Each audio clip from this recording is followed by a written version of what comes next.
And so we do a lot of data science, bioinformatics analysis in the context for health, promotion, and also we do a lot of drug design. So I think that is why I am here today.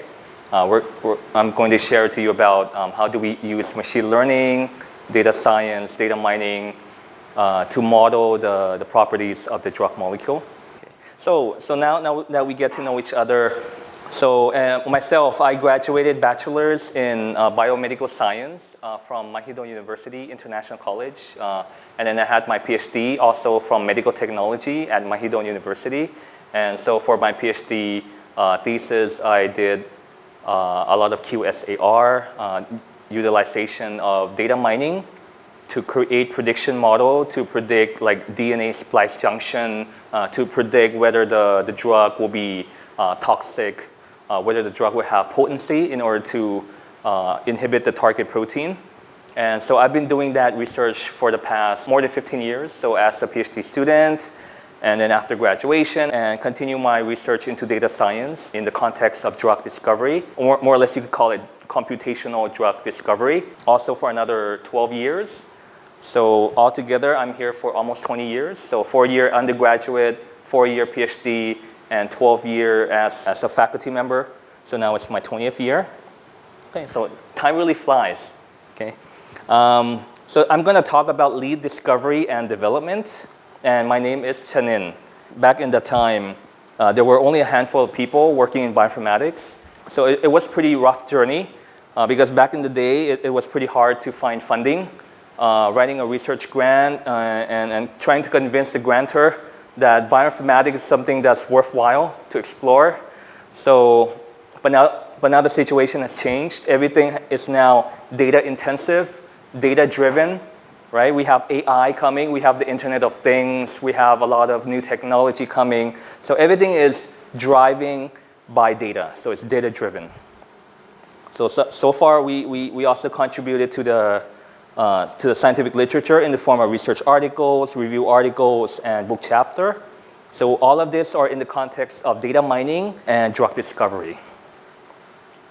So if you would like some more details about our research group, you can go to codes.bio for more information. And we share all of our code, whether we code in R or Python, and also the data set that we use to build the model. We share everything on the GitHub.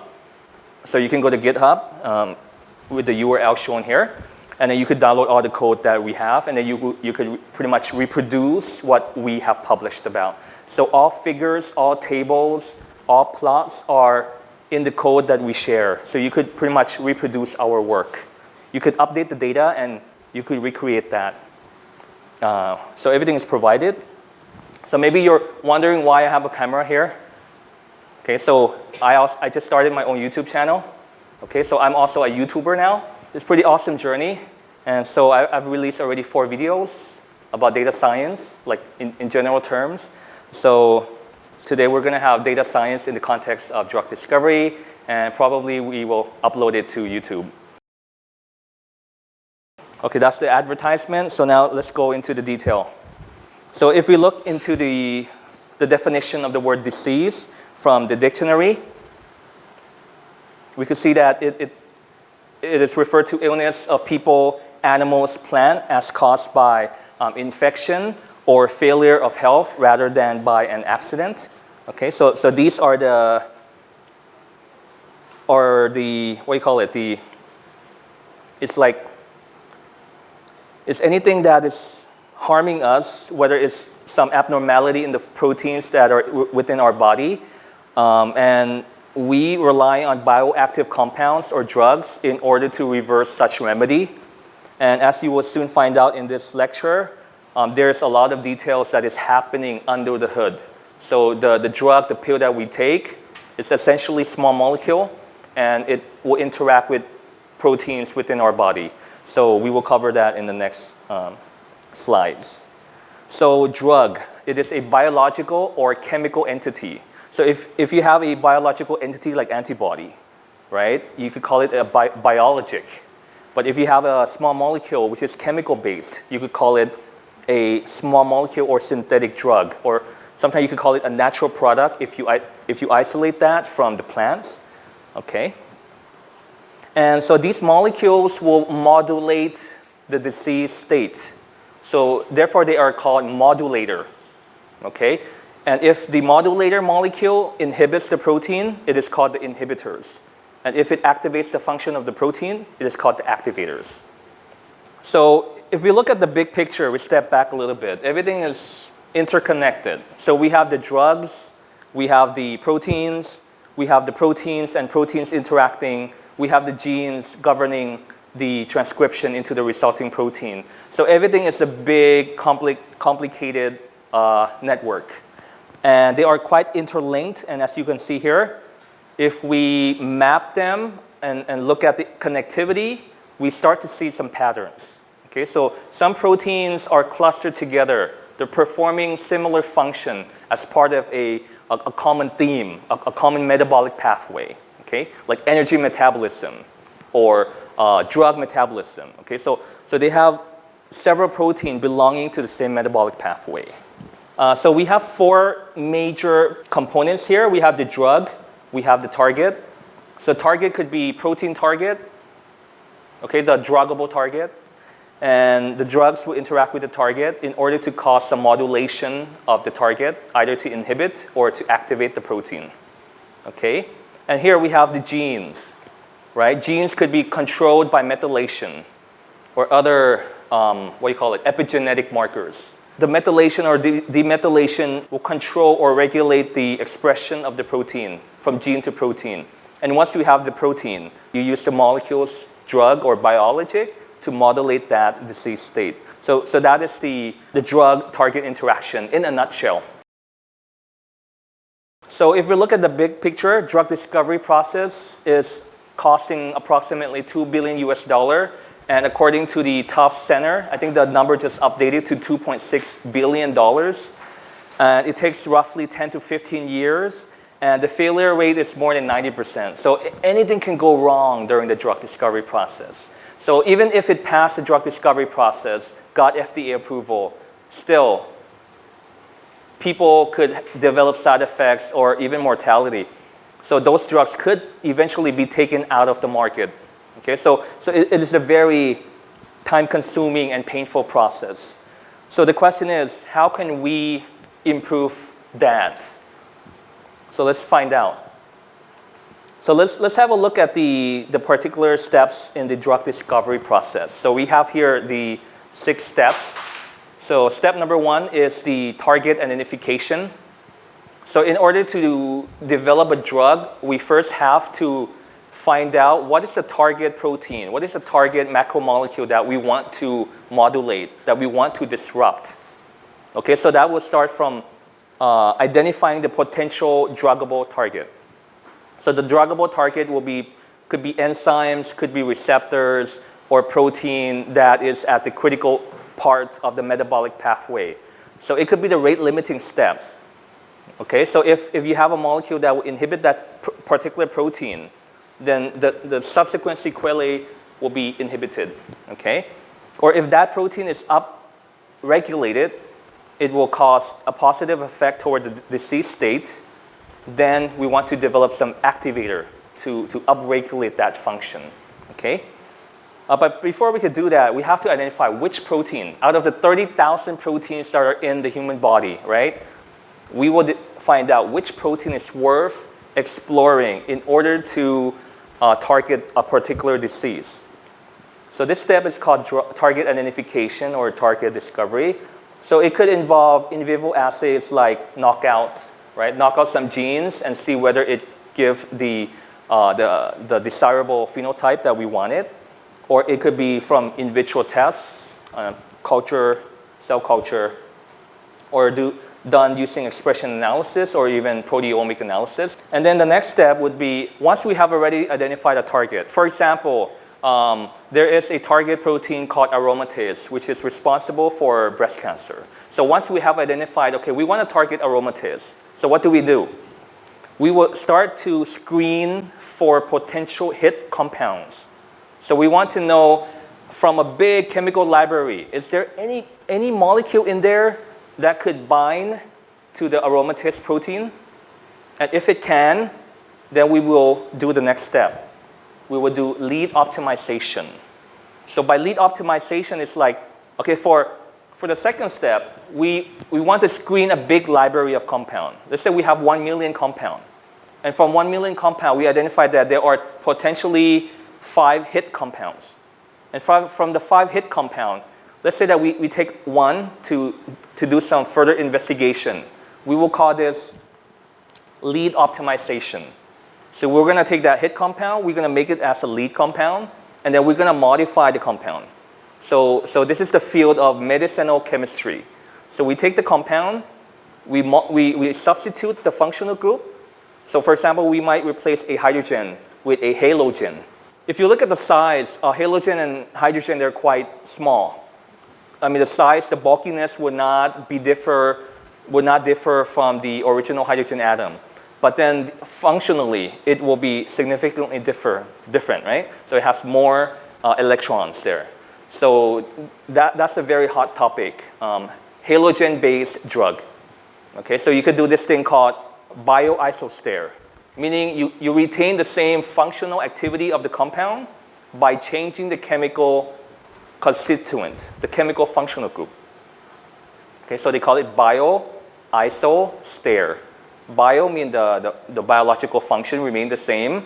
Iso mean kind of like the isomer, so something that looks equivalent. And stere, like isomer, isostere. So bioisostere is a compound. Chemically, it's different, but functionally, biologically, it functions in the same way. So that would also involve a field called scaffold hopping. Okay, that's another field of research that people in the medicinal chemistry area are doing. So just in case you would like to find more details, you can Google for bioisostere or scaffold hopping. So scaffold hopping is a very lucrative concept. Let's say that someone has already done some patent of the compound. If we want to overcome the patent, we can employ scaffold hopping to totally hop from one scaffold into another scaffold. So the scaffold, let's think of a molecule as a human body. The scaffold is like the body. The scaffold is like a body. And the functional group are like the hands and the legs. They are the fingers which interact with objects. So my hand, I could pick up the bottle. So think of my hand as the functional group. These are the halogen atoms. They are the hydroxy group. So the body will be the scaffold. So if I change the scaffold, then it becomes like a chimera. So once we change the scaffold, we could patent a different scaffold. So we just bypass the IP, the intellectual property.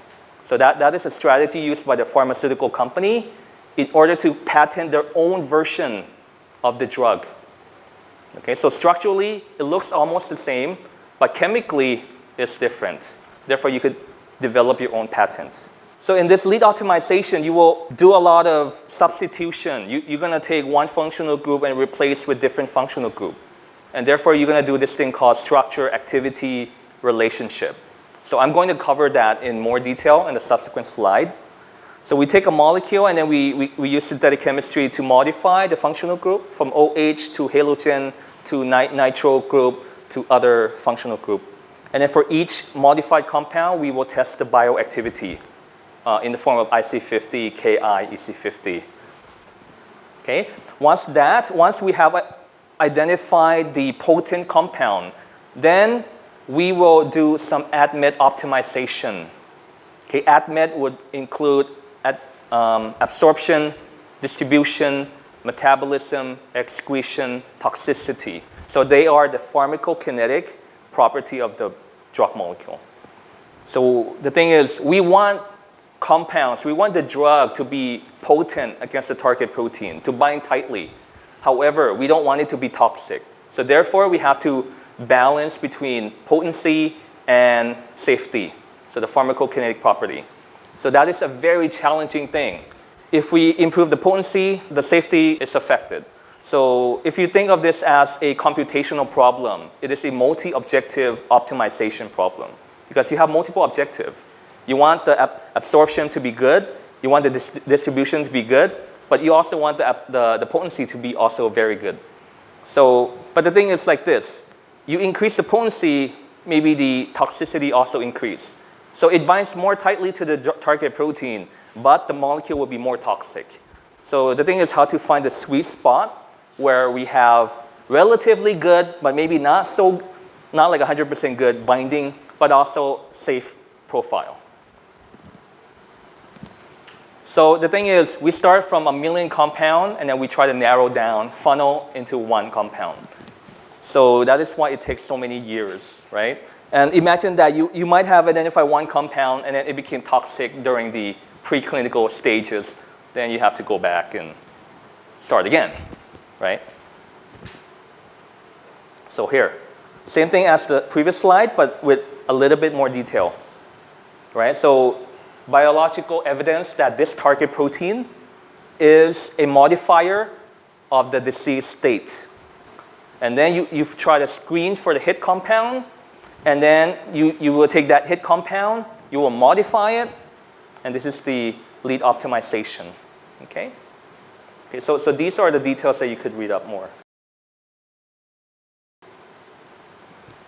So as I mentioned, it is a multi-objective optimization, right?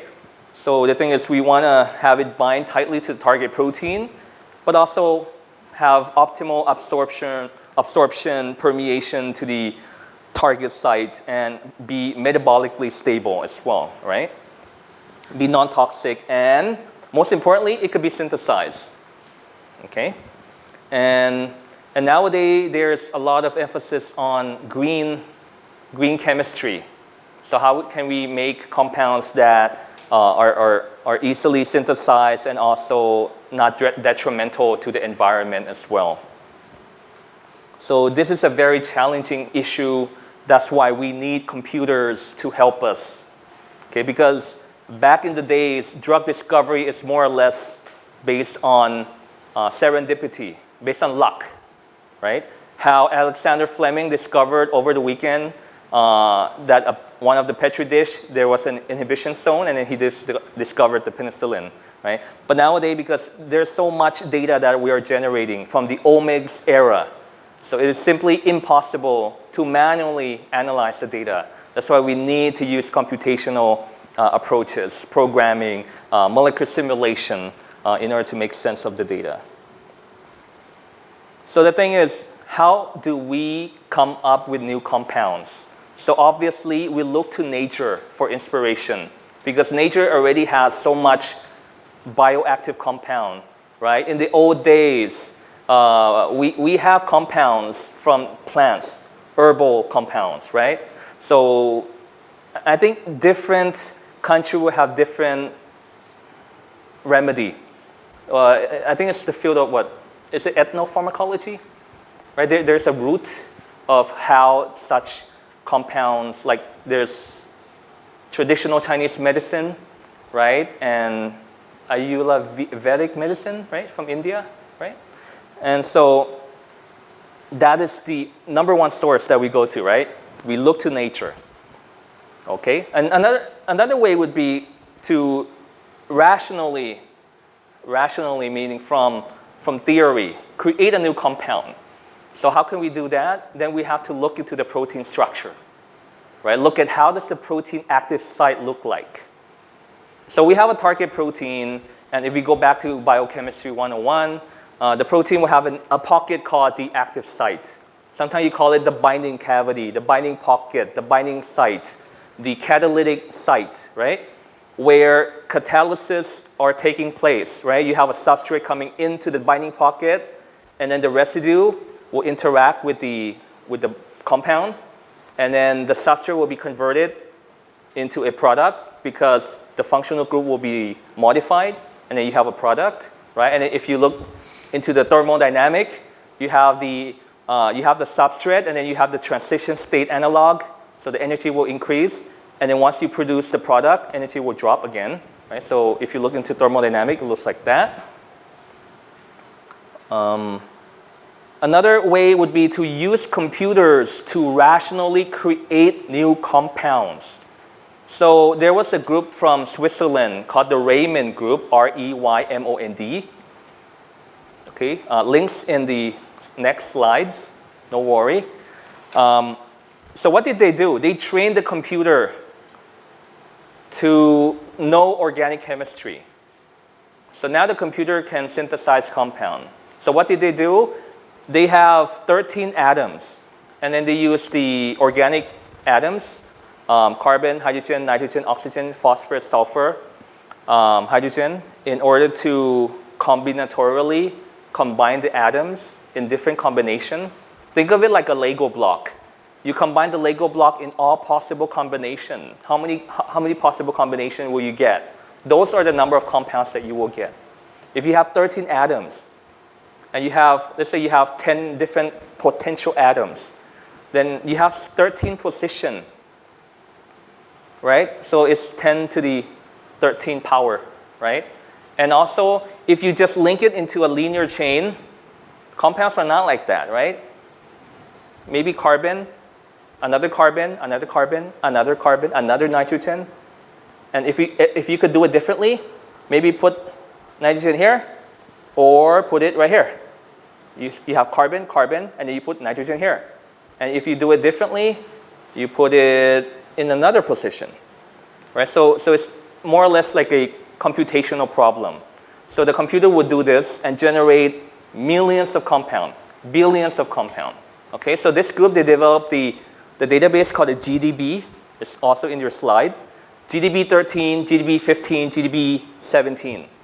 So with GDB 17, they were able to synthesize 166 billion compound. And did you know that aspirin, coincidentally, is found in that 166 billion compound?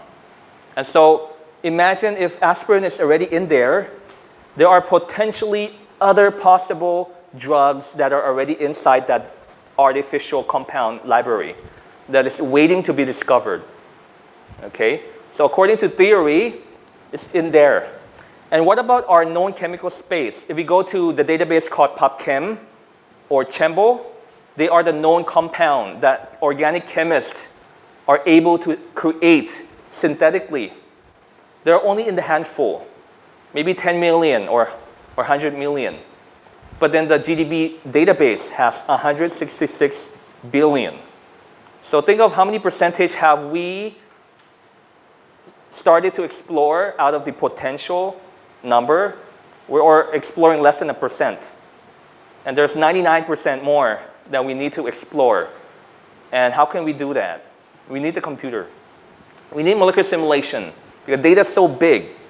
1 million compounds, I think it takes about roughly 400 megabytes on your hard drive.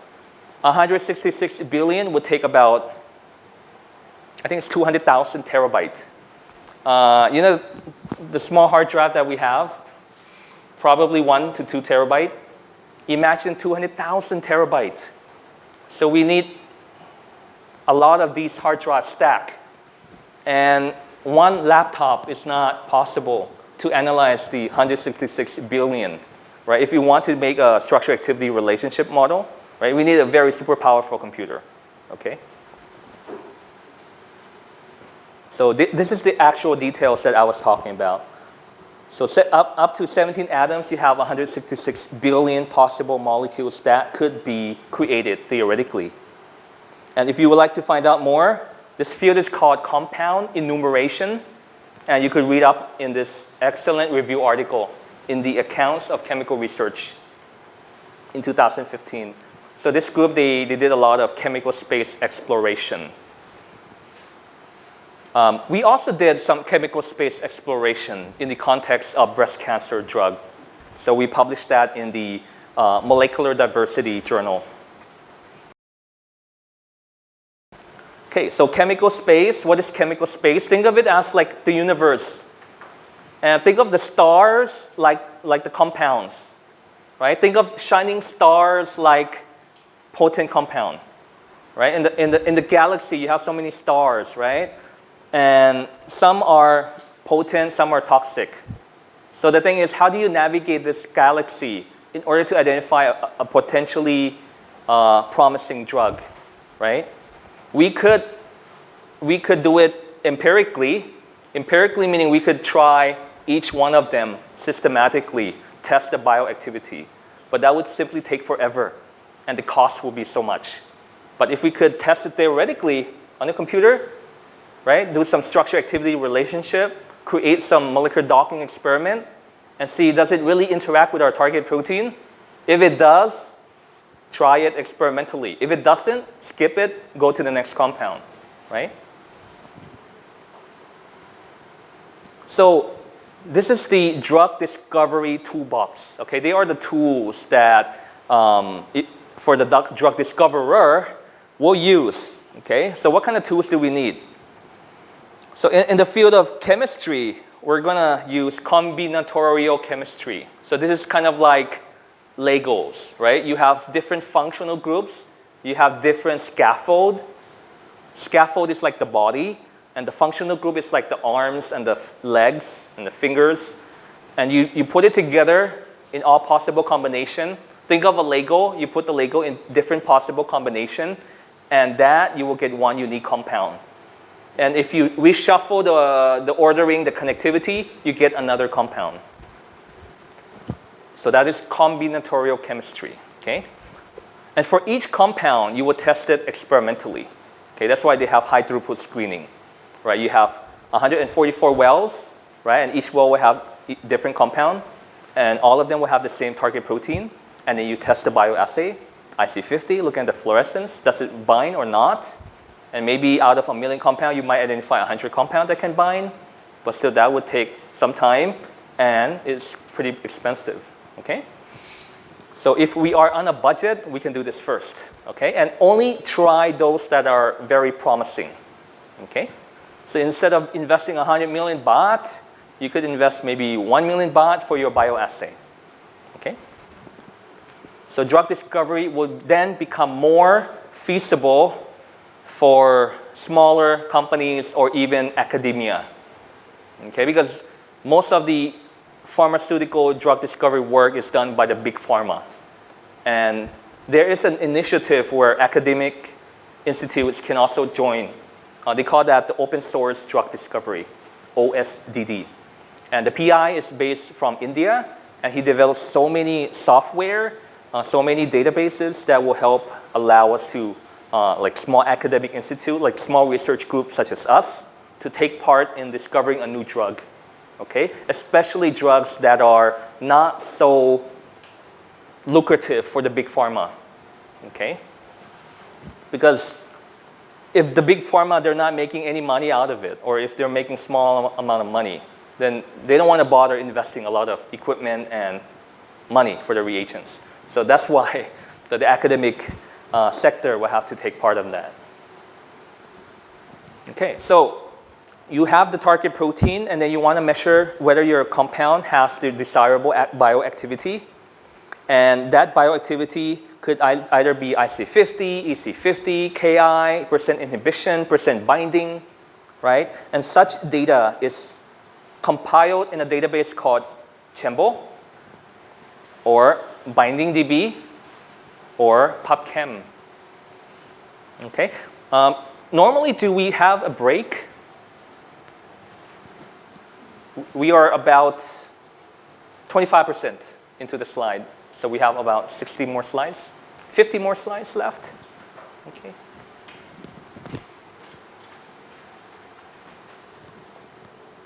Okay, so I think we already covered this, and these are the databases. I can show you after we have the presentation how does each of the database works. Okay, so what can computers do? Okay, you might be aware that computers could play Jeopardy. It could play chess, right? Kasparov and IBM, right? Deep Blue. And you are aware that Google has developed a self-driving car, right? And you also are aware that NASA uses computers to do their simulation to help prepare their astronaut to go out into outer space. You are aware that Boeing or other aircraft companies, they're using computers to do their simulation. And that supermarkets, they give us a loyalty card in order to collect data about us. Okay, so every transaction that we do, they know what are we buying. And then they will also offer some promotion to us. Okay, sometimes they will understand us more than we understand ourselves. Okay, so they can predict when you're going to buy what you are going to buy. Okay. Computers could also be used to predict outbreaks, epidemic outbreaks as well. And I believe they have done that already in the US for yellow fever, I think. And the question is, why don't we use it for drug discovery? And we do.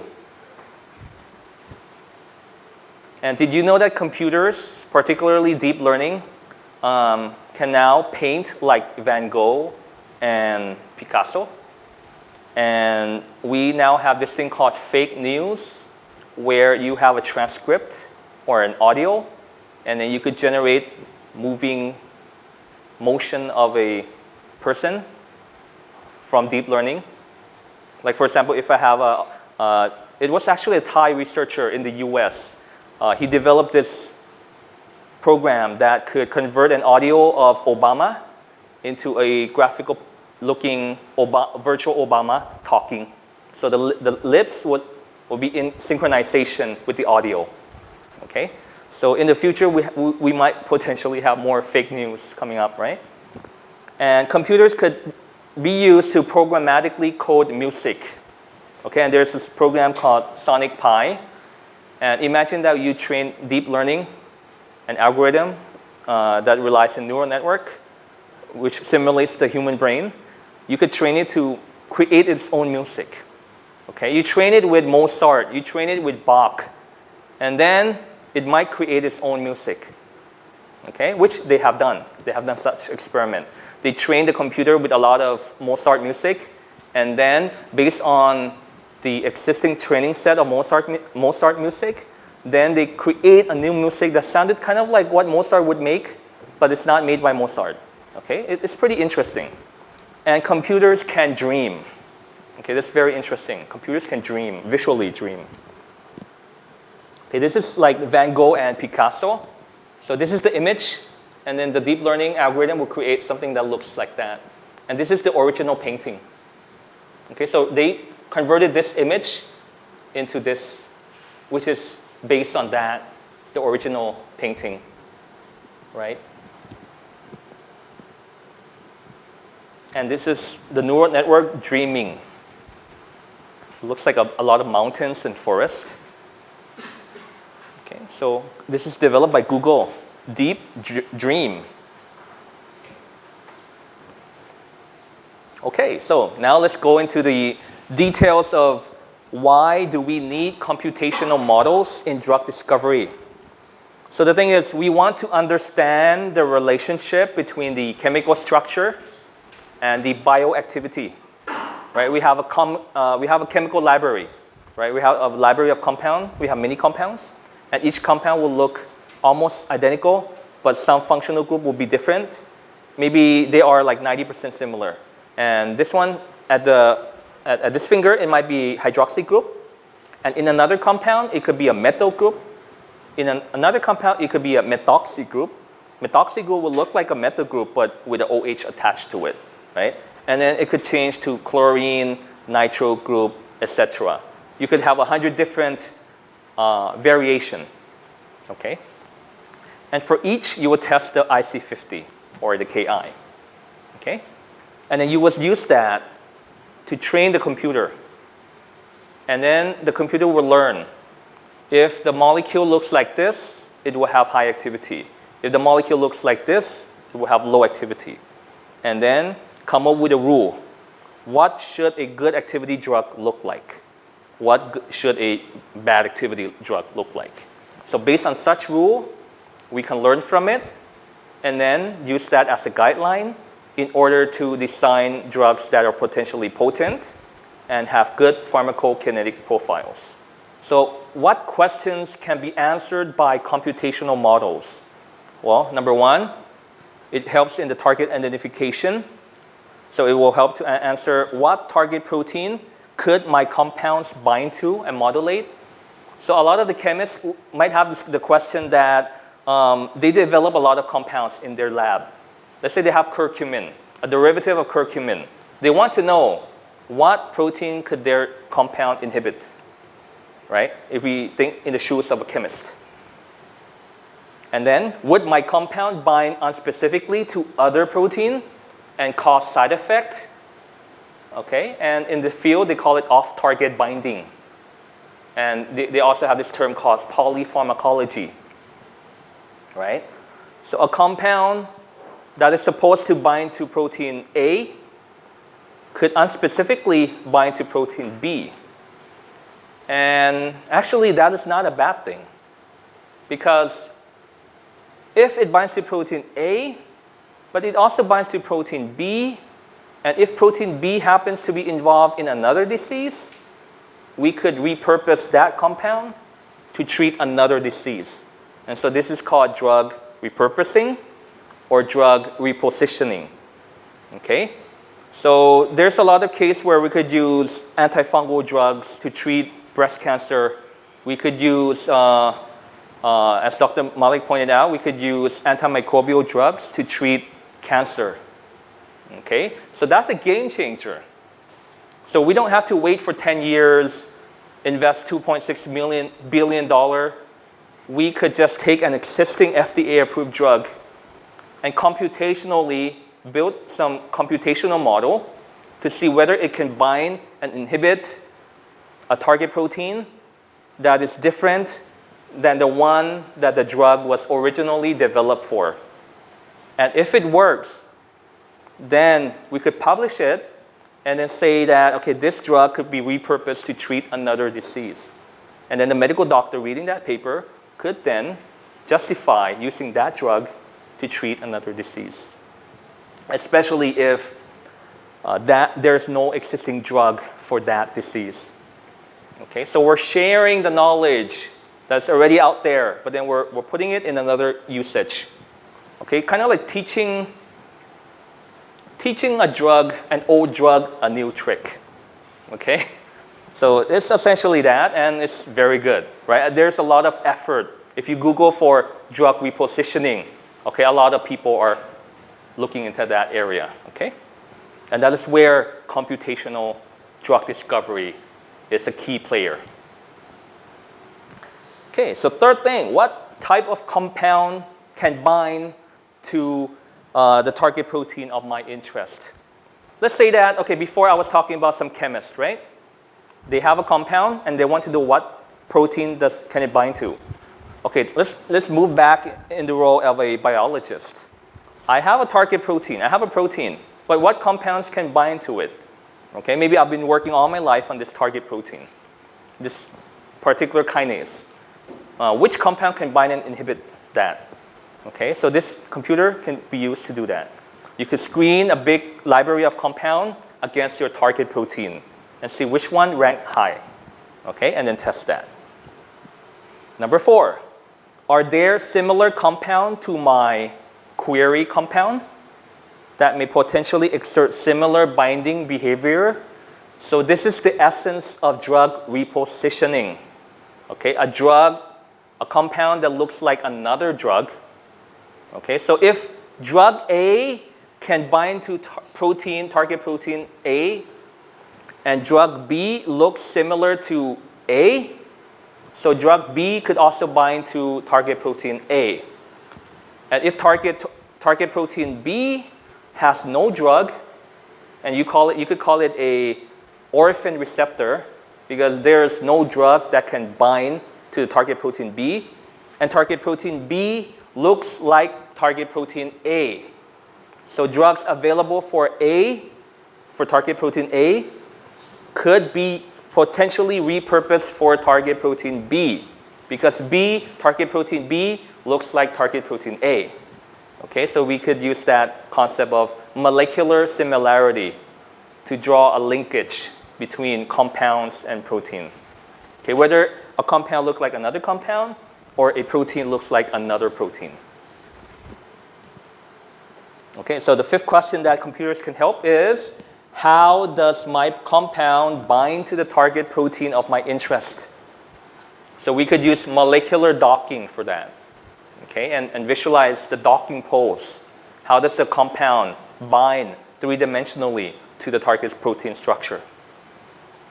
Number 6, how can I modify the structure of my compound so that we can enhance the pharmacokinetic property or the bioactivity of the compound? So this is a very common question asked by the medicinal chemist. Okay? So these are the key questions that a lot of people might be pondering about how they can apply computer into drug discovery research. Okay, so maybe a little bit of background history. So back in 1998, 2 researchers contributed to quantum chemistry, and they won the Nobel Prize. So they look at the electronic property of a compound. So this gave birth to the field called computational chemistry. Okay, how you could visualize the electronic distribution in a molecule and describe it in a quantitative way. So that is, in a way, very essential for doing ligand-based drug discovery. Okay, there's a lot of terminology, so I'm cramming like several courses into one lecture. So in the next slide, we're going to have some new terminology for you to be aware of. Nobel Prize in Chemistry, fast forward in 15 years in 2013. So this is in the field of computational biochemistry. So how can they use computers to simulate the catalytic mechanism of protein, enzymes? How do they actually convert substrate to product? So 3 researchers, Martin Karplus, Michael Levitt, Area Warshell, right? Martin Karplus from Harvard, he developed a program called CHARM to do molecular dynamics. Michael Levitt is one of the pioneers for molecular dynamics. He's from Stanford University. And Area Warshell, he's from the USC, U of Southern California. So he uses a lot of quantum mechanics, molecular mechanics, in order to simulate the biochemistry of proteins. So this figure is based on one of our review articles that we've written in 2015. So we wrote a review article entitled Maximizing Computational Tools for Successful Drug Discovery. So in a nutshell, we discussed about the available tools that are out there for free or commercial, and how you can make use of it in order to plan your own drug discovery project. So what you have here is kind of like, think of it as like cooking. Okay, you have the raw materials and you have the equipments to make the food.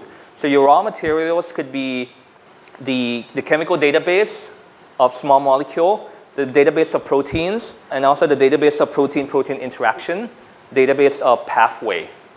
And then you have the equipment to make your food, right? Like the high-throughput screening and other approaches. And then your approaches could also include bioinformatics, how you use computers to visualize protein structure, gene sequences, and how you could use computers to make sense of chemical structure. So that's the field of cheminformatics. You use informatics in what field? Then you combine the terms together, and then you get a new terminology. Like cheminformatics is informatics in the context of chemistry. Bioinformatics is informatics in the context of biology. And then you also could have immunoinformatics, right? Pharmacoinformatics. Okay? So you could create your own field like that. Okay? Chemogenomics is chemistry in the context of genes and the field of chemical biology, the interactomics. Okay? So how does protein and another protein interact? How does this protein and another compound interact? Right? Chemical biology. And then all of this will be used at the middle here. So you could design a new drug. You could discover a new drug according to 4 major pathways. Number 1, you could look at the drug in the big picture as a network, okay? As a network of where each unit is called a node, and you look at how do they interact, like a spider web. Each node is a different protein. and how does it interact. The connection is called the edge. If you zoom in to one of the nodes, they are a particular protein, then you could employ a structure-based approach. You could take that protein, you crystallize the protein, you do X-ray crystallography or NMR, and then you get the protein structure. Structure-based. You could use molecular dynamic, you could use molecular docking to look at how does the protein bind to another compound. Ligand-based, okay, looking at the compound. And then you work with the chemical library. So in this area, you will use a lot of cheminformatics. So you have a chemical library, and based on that, you will develop a structure-activity relationship, okay? And further along the same line, instead of looking at the compound, you look at it as a fragment. You take a compound, you chop it up into small fragments, and then you study each individual fragment. And the fragment, sometimes they call it substructure, because structure is the chemical structure, and substructure is a fragment of the chemical structure. So they call it substructure. You could also call it privileged substructure if that particular substructure is important for drug discovery. Okay, so if you Google for privileged substructure, okay, as a anti-breast cancer, then you will see, okay, there's a lot of people saying that in order to be a good anti-breast cancer drug, you need to have a methyl group at a particular position so that it could interact with the aromatase at a particular amino acid. Okay, so they're looking into the detail. What functional group should you have in order to develop a drug? So that's called privileged substructure. Shall we have a small break and then we can continue?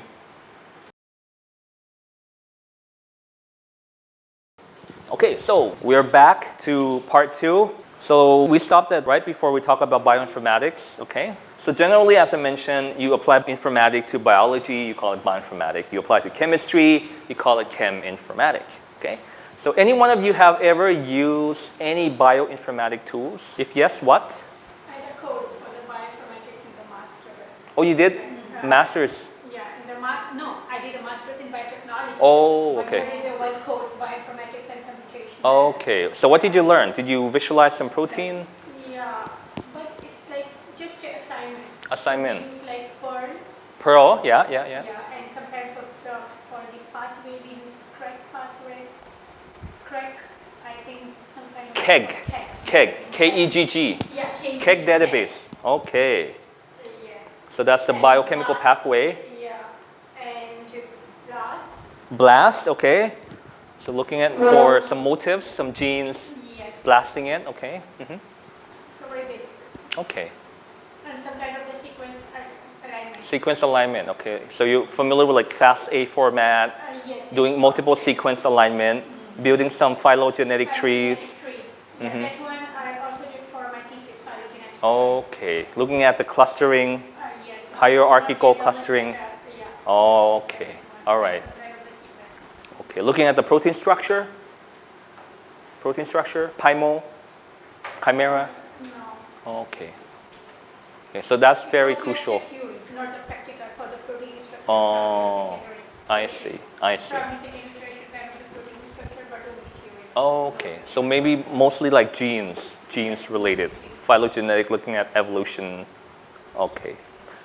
I mean, if you look at evolution, right, you have convergence and you have divergence. So imagine you have two organisms cohabiting in the same ecosystem, and if they're from different sources, because they're living in the same area, they're competing with the same population, then they could co-evolve, and it could be undergoing like parallel evolution, right? But if you have species from the same family and then you put it into different environment, and each of them will then adapt to the environment and evolve further, so then you have divergence. Yeah. So I look for the inter and intra-species divergence. Right. And the thing is, the interesting thing was genes that had diverged at some point could potentially be ideas that we could use to do drug repurposing. So genes, maybe they're methylated, they're inhibited from functioning. And when they're in another environment, they're different than the organism from a different environment, then they will evolve their own metabolic pathway. Some will be inhibited, some will be activated differently, right? So think of it as activating and inhibiting some of the genes at the genetic level. And each of them will have their own existence, right? Develop their own protein expression profile. And then, but the thing is, proteins that had diverged at one point, they share similar looking proteins. And so what compound could inhibit protein A, as I mentioned, could also inhibit protein B, right? So those that are antimicrobial drug could be anti-cancer drug because the cancer drug target looks similar to the bacteria drug target, but they're in different contexts, right? Yeah, so that's the thing that we could apply, phylogenetic. Okay, so back to the bioinformatics. So you're using informatics to analyze and compare genes, right? You want to know how does gene A differ from gene B, right? That's why you do sequence alignment. Or even protein, right? You do protein structure alignment. You put two protein structure, you superimpose it. How does it differ, right? You take two gene sequence, you align it, and looking at the consensus, right? Notified by the color. Or if you get from your cluster omega, cluster W, cluster X, depending on which program environment you're using. You're using Windows, it becomes cluster X, right? The web would be cluster W. A new version would be cluster omega, CLUSTAL. It's a program for doing sequence alignment. So the star asterisk at the bottom will tell you that that position has all of the same amino acid at the same position. Okay, and some position will have like 50% similar, some will have like totally different, and some position will be all the same. So that we call that consensus. Okay, so aside from analyzing, comparing whether two genes look alike, whether two proteins look alike, and looking at the phylogenetic of that, you could also explore how does the structure look like. You zoom in, zoom out, rotate left, rotate right, right? And then you get to kind of think, okay, the protein structure is like this, the ligand structure is like this, and if it interact like that, and there's some room, maybe we change a methyl group to become a ethyl group, to become a little bit longer, and it will bind better to the target protein. Okay, that is also possible. You can use the protein structure visualization tool. We call this molecular modeling. Okay, visualize the molecule, rotate, move it about. Actually, there's this company, they develop kind of like an augmented reality or virtual reality. You could put on a special glass, you could navigate through the protein structure, right? And then you have special motion control tool, right? You kind of like in the Minority Report movie, right? You use your hand to move objects on the table, move this here, move that here. In the future, I think pretty much we're moving into that direction, right? Augmented reality. There's a lot of VR games, right? Or even in Iron Man, the special glass, he could recognize the person, so it's facial recognition, right? And the name, even though he forgot the name, right? And then the computer was suggesting, okay, this one is he's called John or Jane or whatever, right? Okay, so aside from looking at the structure and then trying to discern the function, you also can use it to analyze the network biology, KEGG database. It's a database of biochemical pathway, right? It tells you this protein is involved with energy metabolism, involved with the Krebs cycle and all that. So network biology and metabolic pathway. Cheminformatics, okay, this is using informatics for computers. So, well, you do a lot of stuff here. You describe the molecule in terms of its electronic property. You describe it in terms of its descriptor. So in order to do some structure activity relationship, we have to find a way to quantitate the chemical structure. So what is the molecular weight of a molecule, right? What is the solubility of a molecule?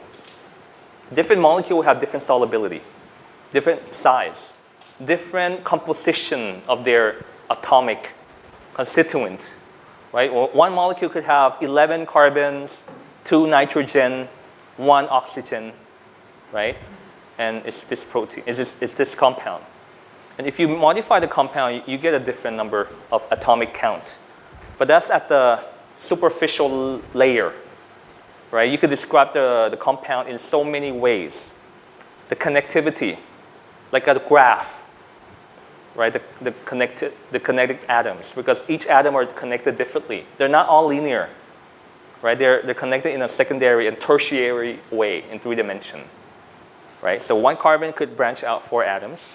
So according to the rules of organic chemistry, right? Carbon, 4 tetrahedral, nitrogen, 2, 1 lone pair atom, oxygen, 1 with a carbon or 1 with a hydrogen. So you get an OH or O2 and some lone pair electrons. Okay, I mean, so you quantitate the compound, and so they are represented by numbers. Same thing with us. If we go and take a health checkup, right? We measure our diastolic blood pressure, measure the lipid profile, measure the other parameters of the blood, CBC, right? And so many more, hemoglobin levels.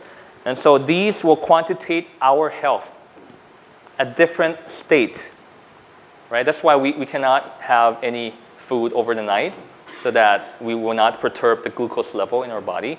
And the health profile, health parameter of each of us are unique depending on the biological state of our body, because our body is a function of the proteins inside of it, and the proteins are working in order to sustain life, right? They're metabolizing substrate, creating 2 product, and the metabolite is created in our body.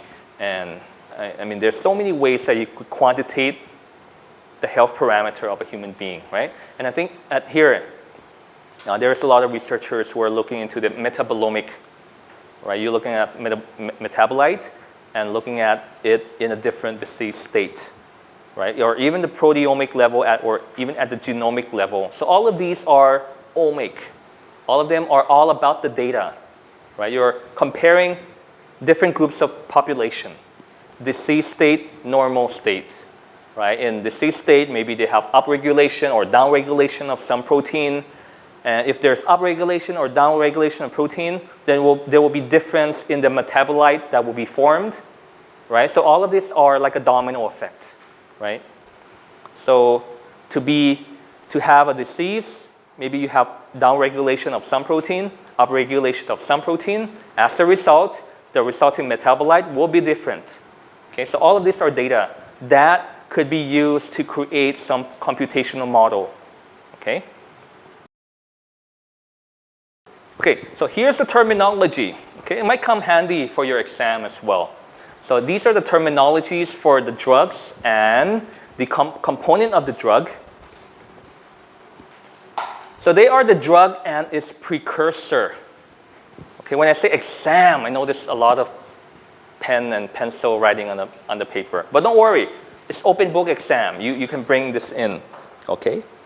Maybe you're writing a star, right? Okay, notes, read more on this. Okay. So drug is the ultimate outcome of a drug discovery project. But before we could get the drug, we have the prototype, right? The prototype would be the lead compound, right? And then we have the optimal lead, right? And before we reach the optimal lead, we have to identify a prototype, which is the hit compound. And the hit compound will be derived from your screening assay. It could be high throughput screening or low throughput screening. If you have a big, sophisticated, automated equipment, you could do high throughput screening, HTS. But if your lab, you could do like 10, 20, then it's a low throughput screening. And then if you look at the functional group, so this is the chemist or the organic or synthetic chemist. You look at the privileged substructure. So they are the functional group, right? And then you also look at the fragment. Okay, why? I will show you in the next slide. Why you have to care about fragment? Why is fragment so important? Because drug is a function of the fragment. Therefore, you modify the fragment, you get a different drug. Okay, very simple. If you think of it as an equation, drug equal to function of fragment. Okay, so drug is a function of fragment. Like a Lego block. You change the fragment component, you get a new drug. Or you get a different drug. If your drug is toxic, change the toxic fragment to be less toxic. Sounds easy, right? But it's difficult because it's multi-objective. You make it more potent, you sacrifice at the cost of more toxicity. You make it less toxic, the solubility is bad. You make it more potent, become more toxic. So it's like, it's a very difficult game to play. Okay? So you have to figure out which is the soft spot, the good spot, the sweet spot.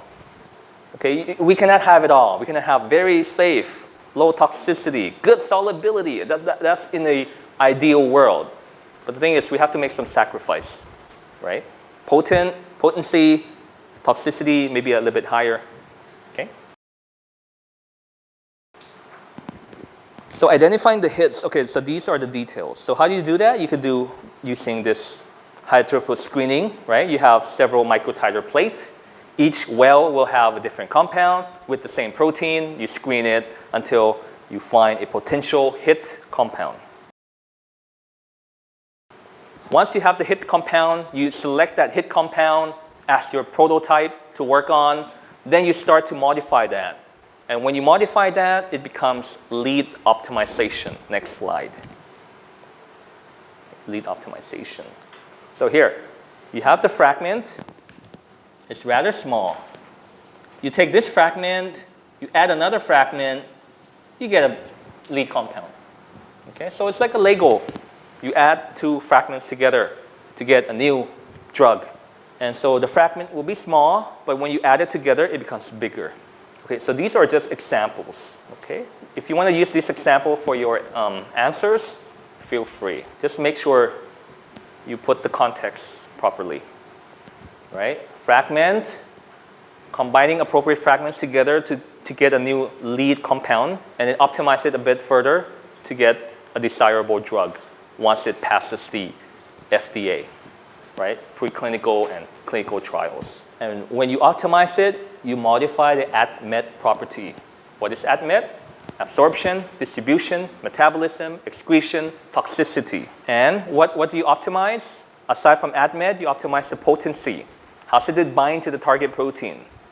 Okay, so it's a game of multi-objective optimization. So a potential question could be, what is multi-objective optimization of drug properties? Describe, elaborate, give some examples, right? Okay, fragment-based drug design. Okay, this is a very hot field. As I mentioned, you have many fragments, you piece it together, you get a new compound. And these are the examples.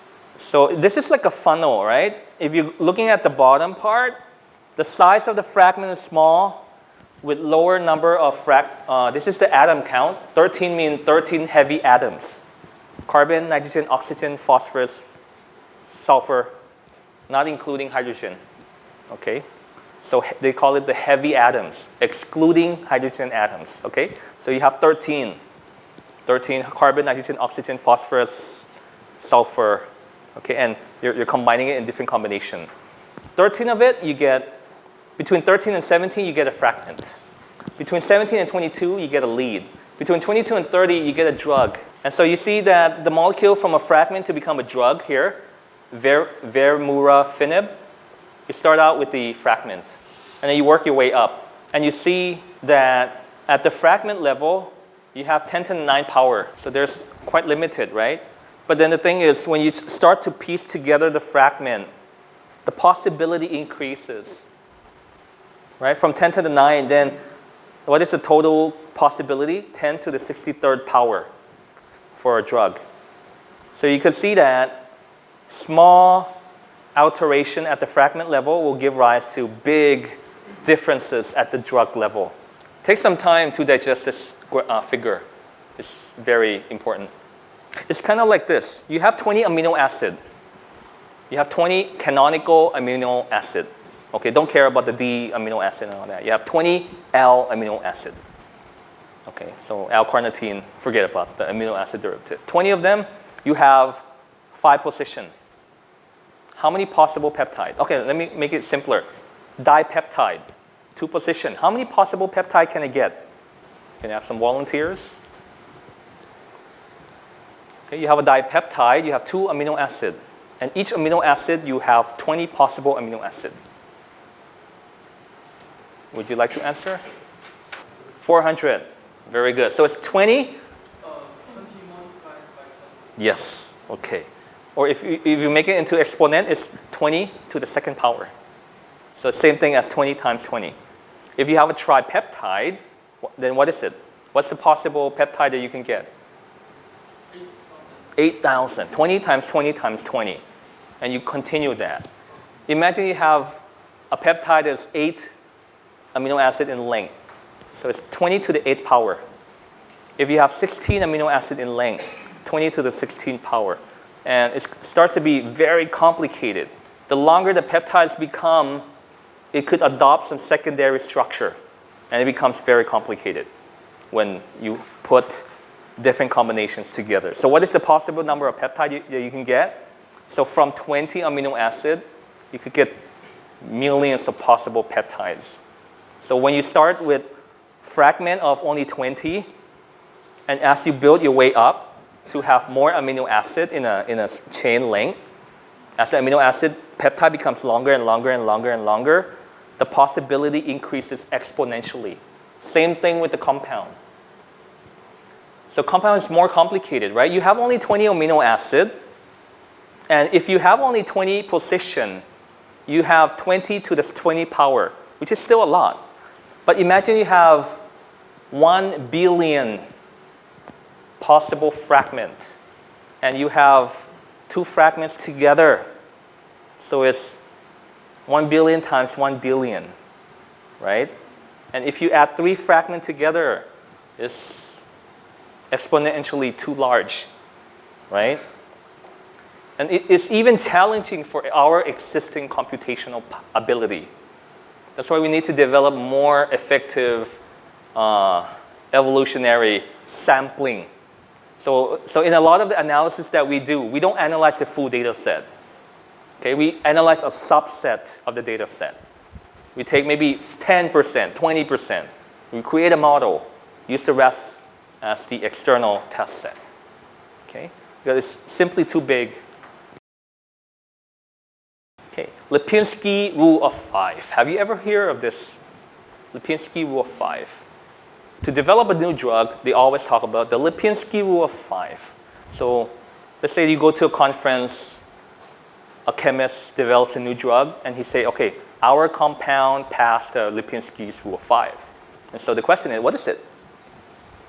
Okay, so this makes a good exam question, right? What is the Lipinski rule of 5? Well, okay, so here, the answer is in the slide. So at Pfizer, there was a researcher called Christopher Lipinski. He collected a large data set of more than 2,000 compounds, which are FDA-approved drugs, and they are administered orally. Okay, not injected drugs, but orally administered drug. So out of the 2,000, they analyzed the data, and then they developed a rule of 5, meaning that everything is multiple of 5. The molecular weight of compound is less than 500 Dalton. The lipophilicity has a log P less than 5. Log P is the octanol water ratio. Hydrogen bond donor less than 5. Hydrogen bond acceptor less than 10. So they are all multiple of 5. So therefore, they are called the Lipinski rule of 5. It is a universal rule for all medicine. Of all For all drugs. orally administered drug. So it doesn't have to follow it exactly. A drug that is approved by the FDA could violate 1 or 2 or 3, and they become very toxic, right? Yeah, some very effective antibiotic, second, third generation, very toxic, violate all the rule of 5, and we try to avoid that. Yeah, so they are like safe profile. So it's just based on statistical analysis of all FDA-approved drugs that are administered orally. They follow this general pattern, this general guideline. So some drug could violate any one of the 4 rule. Some drug could be bigger than 500 Dalton. It's okay, as long as the lipophilicity is good. Some could have less than 500 Dalton, but not so good lipophilicity. It's okay, but as long as the other one are in the same, within the criteria. So what's the minimum criteria? It should be like 3? Oh, it should be less than. Molecular weight should be less than 500. Lipophilicity should be less than 5. Therefore, there will be no issue with it reaching the target sites. What's the minimum criteria of the drug approval? Like all of these group has to be... No. Oh, to be a drug, generally, it would pass. Okay. But it doesn't have to pass all. It could violate 1 or 2. It can be 1 or 2. Yes. Okay. However, it needs to pass the preclinical and the clinical trials, right, on a big population of people. So once it passes that, it should be okay. Unless there are reports of adverse drug effect. Then some drug could be disapproved. Okay. So it's a very long journey until you discover the drug and then you discover that some people are very allergic or respond pretty fatally to the drug, and people could also ask for the withdrawal of that drug from the market totally. Yeah, and there are many cases that have been like that. Mm-hmm. Yes?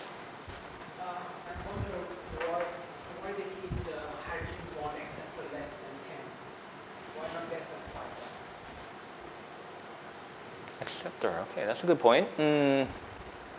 So to be a hydrogen bond donor, meaning it has to give away the hydrogen atom to an acceptor. So hydrogen bond donor and acceptor, they're like partners, okay? And they share hydrogen bond. So it could be it could be one electron. What is a hydrogen bond? It is an electronegative atom attached to a hydrogen atom, and that hydrogen atom will engage in a hydrogen bond with the electronegative atom that gives away a hydrogen. Sound complicated? So electronegative atom could be oxygen, nitrogen. And that oxygen or nitrogen could be bonded to a covalently attached to a hydrogen atom, OH, NH2, NH. And the OH, the H will have interaction with an O. So it's like a dipole. So one face is negative, one face is positive. Yeah, so the H of one, so you have a oxygen, and oxygen is attached to, okay, better here.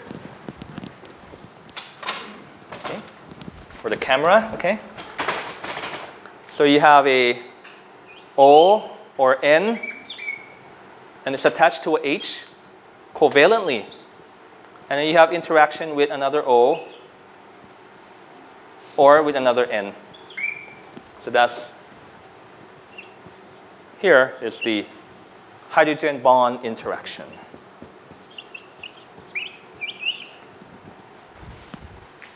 Okay, so the question is, why not 5, right? Okay, so this is not based on the opinion of one person, but it's based on analyzing the acceptable safety range of all FDA-approved drug. And then based on their exploratory data analysis, they discovered that the hydrogen bond donor acceptor and should be within the threshold level. So the fundamental question is the threshold level.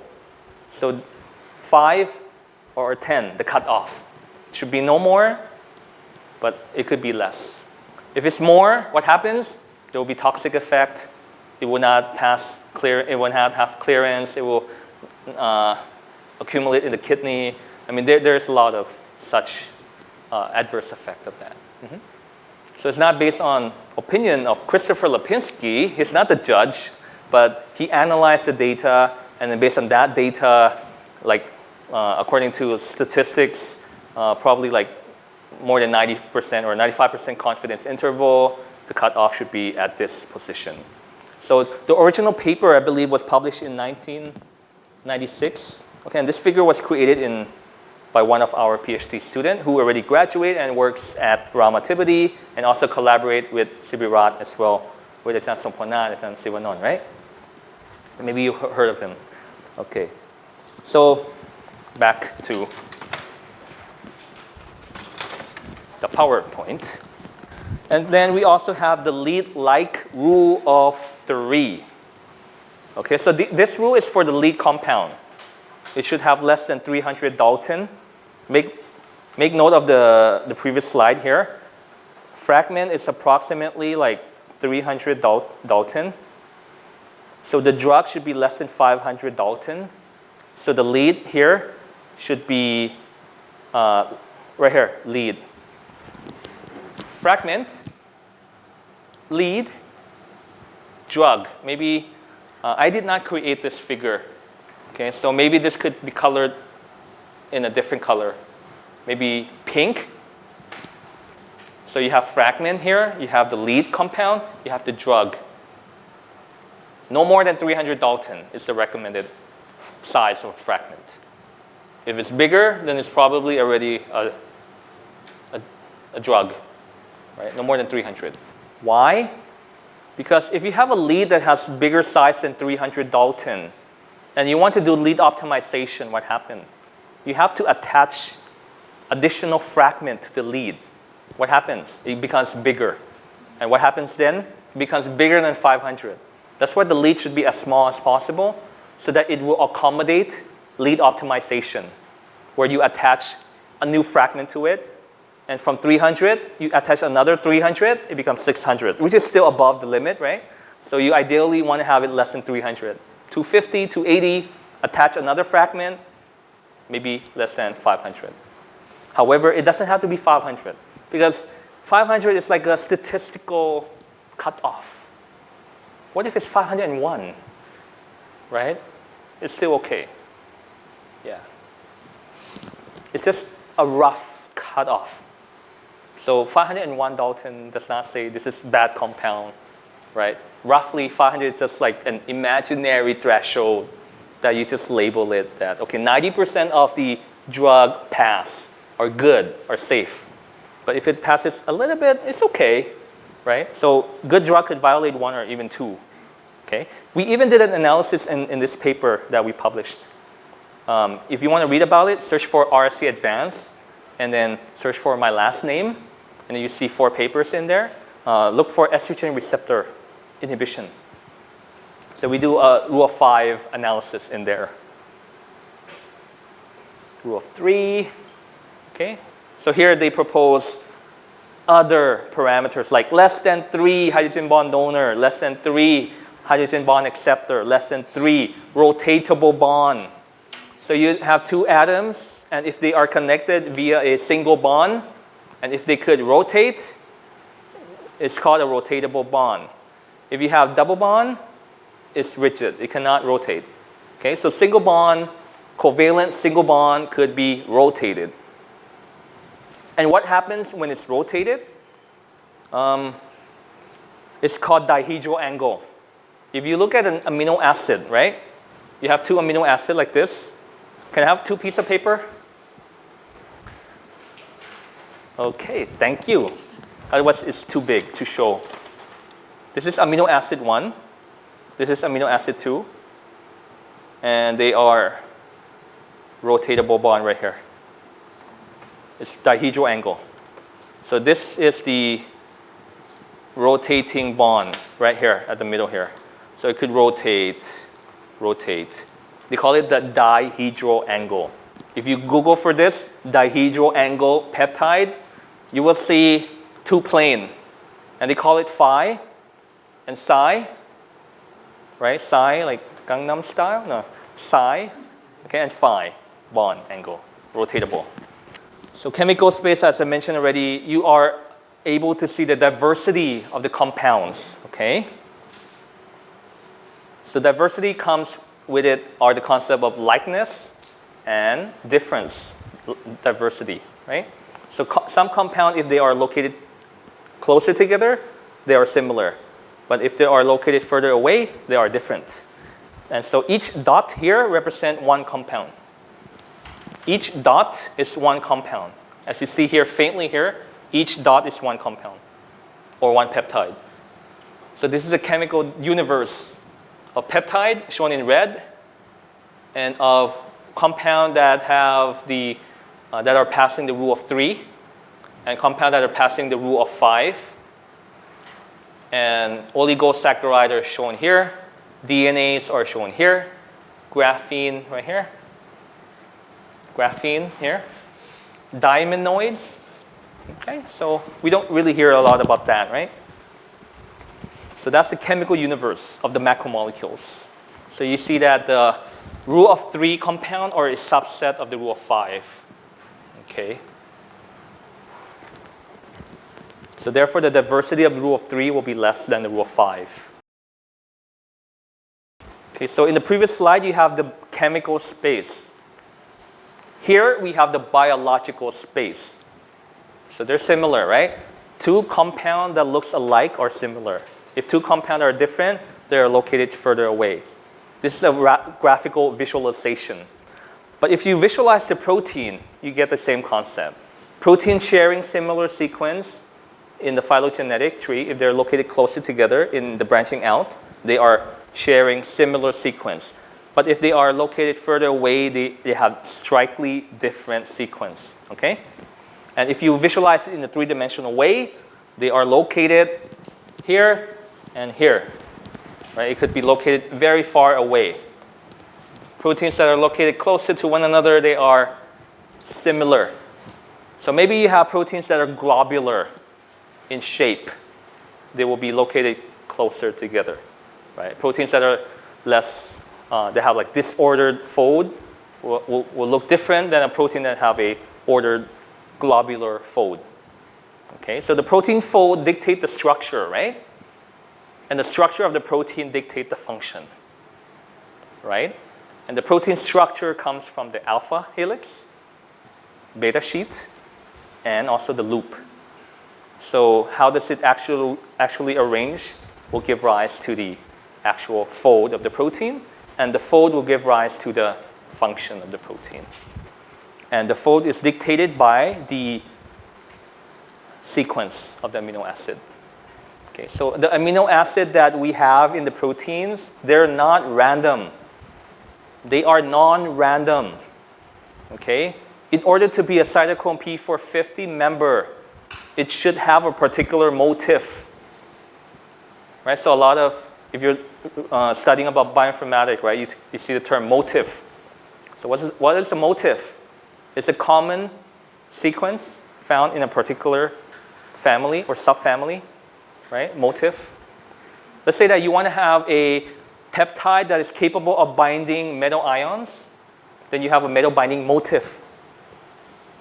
Okay, like for example, cysteine with any 3 amino acid, and cysteine, so you call it the CXXXC. C is cysteine, XXX is any amino acid, and another cysteine. So why you have to have 3 spacer here?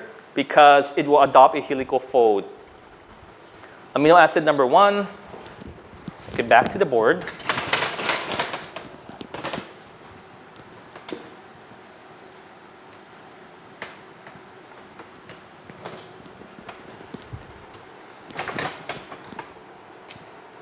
Amino acid 1.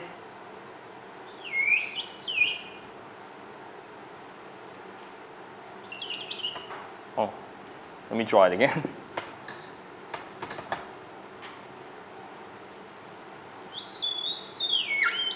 Imagine this is the alpha helix.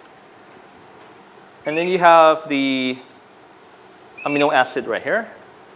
Amino acid right here.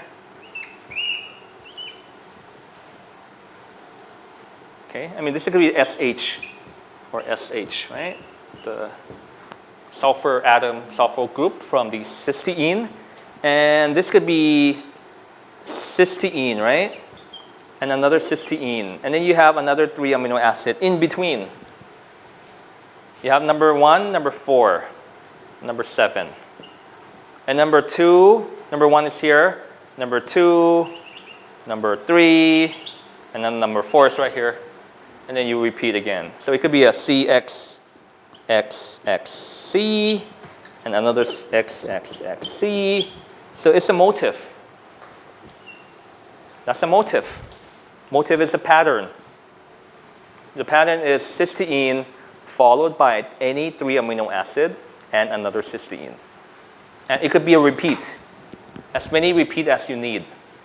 So maybe if you read a paper, they might call it CXXX bracket 2, 3, 4, 5.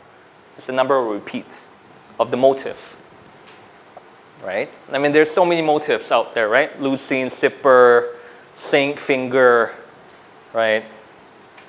So they are the motif for metal binding peptide, okay?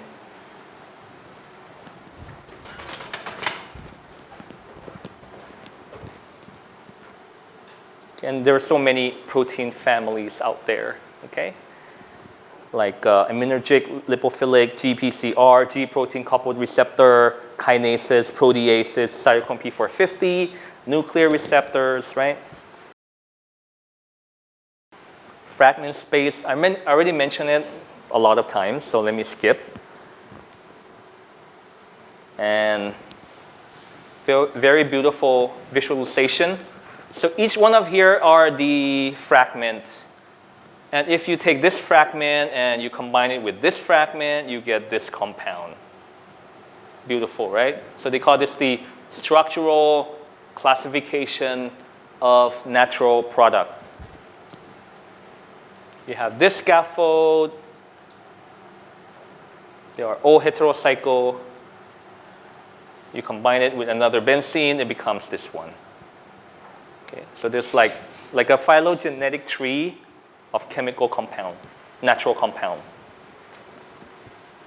And to give you the same information using a different figure, here it is again. Fragment, lead, and drug space. So you see the fragment space is small right here, right? The molecular weight is about approximately less than approximately 200, right? At the radius, about 200. And then you have the fragment, which is roughly less than 300. And then you have the drug, roughly less than 500, right? But then there are some that have outside the general rule here. So this is showing only the solubility, the C log P, and showing the molecular weight. And then you also have the hydrogen bond donor and acceptor, but not showing here. Okay, this is showing only 2. Solubility, the log P, and the molecular weight. So I've shown you the fragment space, lead space, and the drug space in 3 different figures. So please have a look, compare and contrast. So optimally, you want to have a drug that is within this area, less than 5 and less than 500, right? But before you get the compound here, you have a lead. You have to come up with a lead compound. And then before you get a lead compound, you come up with the fragment. Okay. So the fragment, if you want to read the literature in the medicinal chemistry area, to find some idea what kind of compound you should start with, search for privileged substructure. So that's a fancy term for fragments that have therapeutic value. So they're not normal fragments, okay? They are therapeutic fragments, and they call that privileged because they are privileged. Okay, they are blessed with medicinal property. So they call it privileged substructure. So these substructure are mostly found in drugs, right? Maybe they have a review article about pyridine as a privileged substructure for anti-cancer drug development. So one person could theoretically write a review article about that. Or another person could write a review article about coumarin as a privileged substructure, or curcumin as a privileged substructure for some drug development. Okay, let's hop on to polypharmacology. So before I mentioned briefly, right, that if we develop a drug to bind to target protein A, but if it happens to bind to target protein B, off-target binding, it could cause side effects, but it could also be repurposed for a new drug indication, right? So you call this drug repositioning. However, This is coming from polypharmacology concept. Polypharmacology meaning compound could bind to poly, many protein. Okay, one compound, many protein. And the same concept could work in reverse. Let me show you. Staurosporine could bind to multiple kinase target. Okay, so this compound can bind to multiple member of the kinase family. Okay? So therefore, we will have a paradigm shift. Shift from one drug, one target, to one drug, multiple target. And there's even a field where we want to develop a multi-target drug. Meaning we want to have one drug that could bind to multiple target. So how do you do that? Let's say that you want to inhibit protein A. You also want to inhibit protein B at the same time. So how can you do that with one compound? You want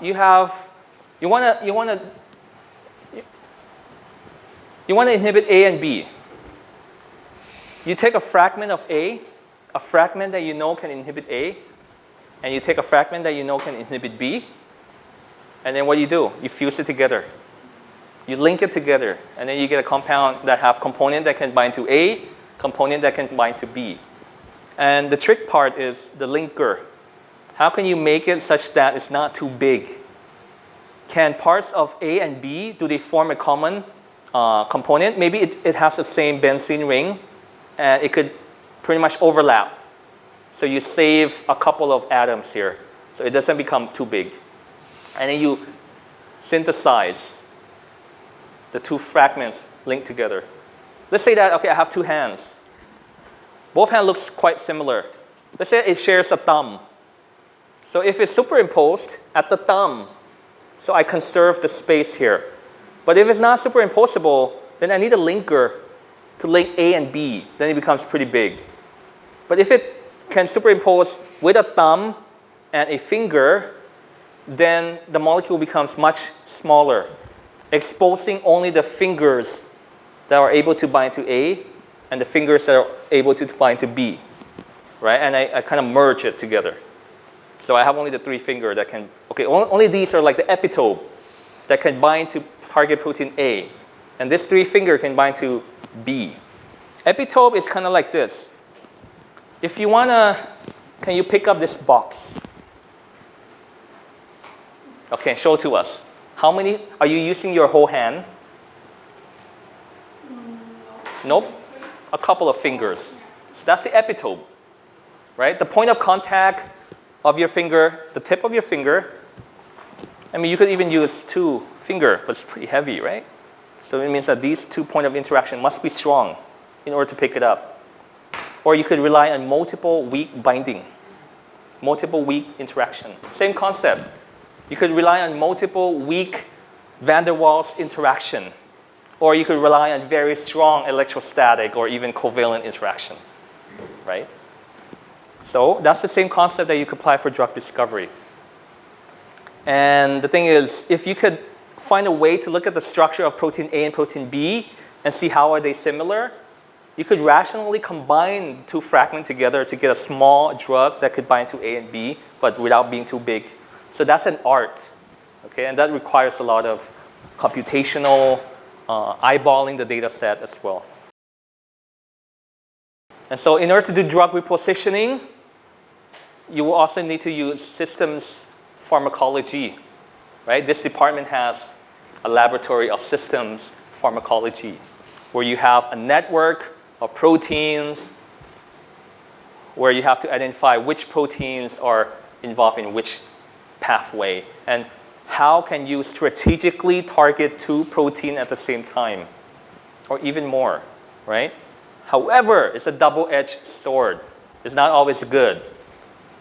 If a compound could bind to multiple kinases, it would definitely have side effects, right? So you have to figure out, if you want to inhibit this protein, but this drug also inhibit the other kinase, what will happen? What is the subsequent effect of that? Are you okay with that? If you inhibit one protein, you cure the disease, but you might cause another abnormality. Are you okay with that? So it's a trade-off, okay? So here, as I mentioned, there's a lot of network biology involved in doing drug repositioning. Okay, it's just making sense of the data. A and B clicks should come together to develop a drug. Okay, A and B looks alike. Therefore, a drug that binds to A could bind to B. Right? B and A looks alike. Therefore, a drug that can bind A could also bind B. Right? So we could go both ways. Compounds that look alike, protein that looks alike, and use the molecular similarity for doing drug repositioning. Okay, so I think the take-home message here is all about how you can use informatics in order to draw relationships between the chemical structure of the compound. So structure will cause function, cause activity, right? And how you can use the computer to correlate, find a relationship between, to be a good drug, it must have this structure in order to get this activity. To be a bad drug, it will have this characteristic, these features in order to be a bad drug. So such rule will guide you in designing a drug where you have to optimize for multiple objectives, right? A drug that have good potency, bind to the target protein, but might have poor toxicity. Then you have to kind of reduce the potency, change the functional group, and increase the safety profile. Maybe reduce toxicity, better absorption, better clearance from the body. Okay, so actually, I mean, there's a lot of, okay, there's some more. We have some time. Okay, structure, activity, relationship. I mentioned this a couple of times, right? So it's about finding the relationship between chemical structure and activity. So how? I mean, what does a chemical structure look like? Okay, it looks like this. It's rather small, right? But if you open up any organic chemistry book, they are just a bunch of atoms connected to one another.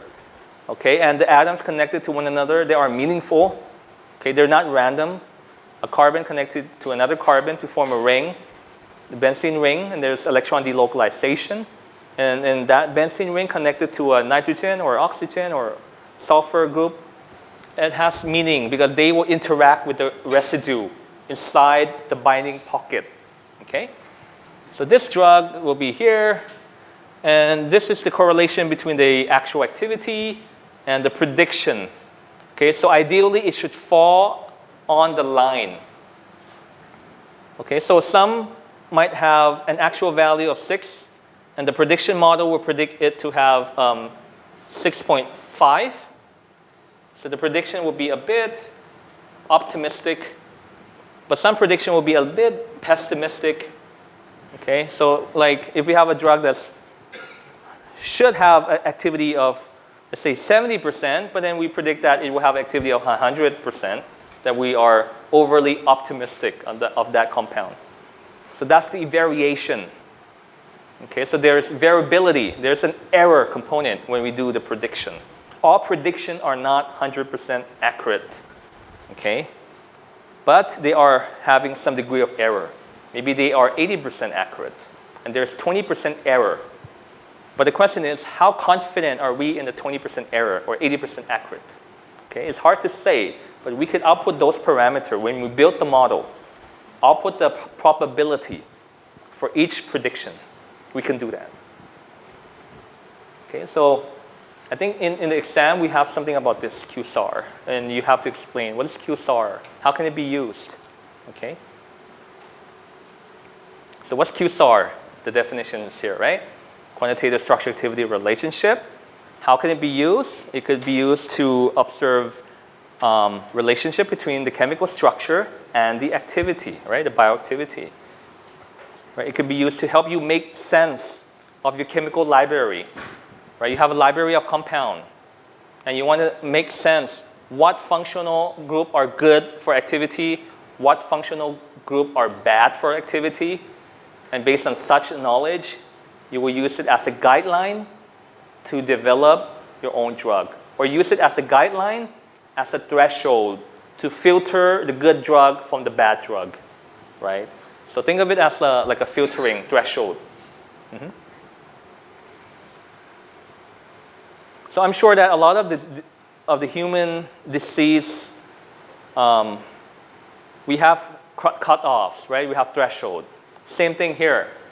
To be a good activity drug, we have some threshold, which we could elucidate from the QSAR model.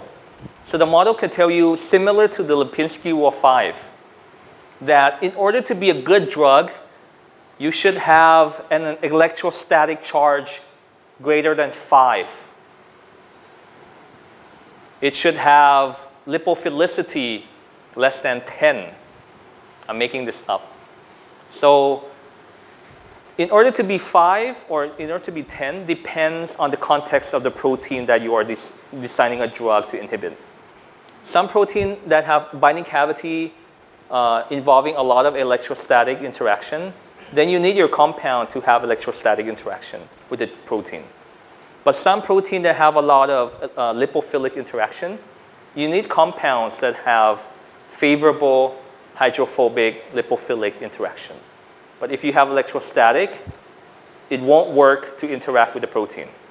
Because if the protein relies on lipophilic interaction, you have electrostatic ligand, it won't interact with your protein.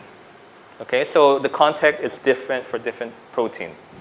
So so you might have a question, what is a good drug? It depends on the protein target. Protein target depends on the binding cavity. Is it electrostatic? Is it hydrophobic? If it's hydrophobic, it requires complementary ligand that will have hydrophobic feature. If the protein is electrostatic, it requires complementary electrostatic interaction. So if we ask you, how do you design or what is the ideal feature of a drug? Of course, generally, you look to the rule of 5, right? That will tell you the optimal optimal pharmacokinetic property. But in order to be potent, it depends on the unique feature of the protein, hydrophobic, electrostatic. Okay? So in order to know that, you have to visualize the protein structure. Okay? There are tools like PyMol, PYMOL. You use that to visualize, rotate the molecule, the protein structure. Okay, so that's in a nutshell. I already talked about that in this slide already. And to show you graphically, right, there are 3 major components of a quantitative structure-activity relationship model. 3 components. Number 1, what is the biological activity? Okay, it could be an IC50. If you want to do inhibition, it will be IC50. If you want to look at the activation, it could be an EC50, right? Inhibition could also be a Ki. Okay, those are your bioactivity. They are your, if you think of it in terms of statistic, they are your dependent variables. The IC50, the MIC, the Ki, they are your dependent variable. What do you want to predict? If you compare it to human health, we want to predict whether a person would develop cancer or not. Okay, so that's the dependent variable. What do you use to build a prediction model are the independent variables. What are the independent variables? They are the variable explaining about the person. Does the person smoke? Does the person have any family history of someone having cancer? What is the blood profile of the person? What is the lipid profile of the person? If you analytically compare that to a compound, what is the molecular weight of the compound?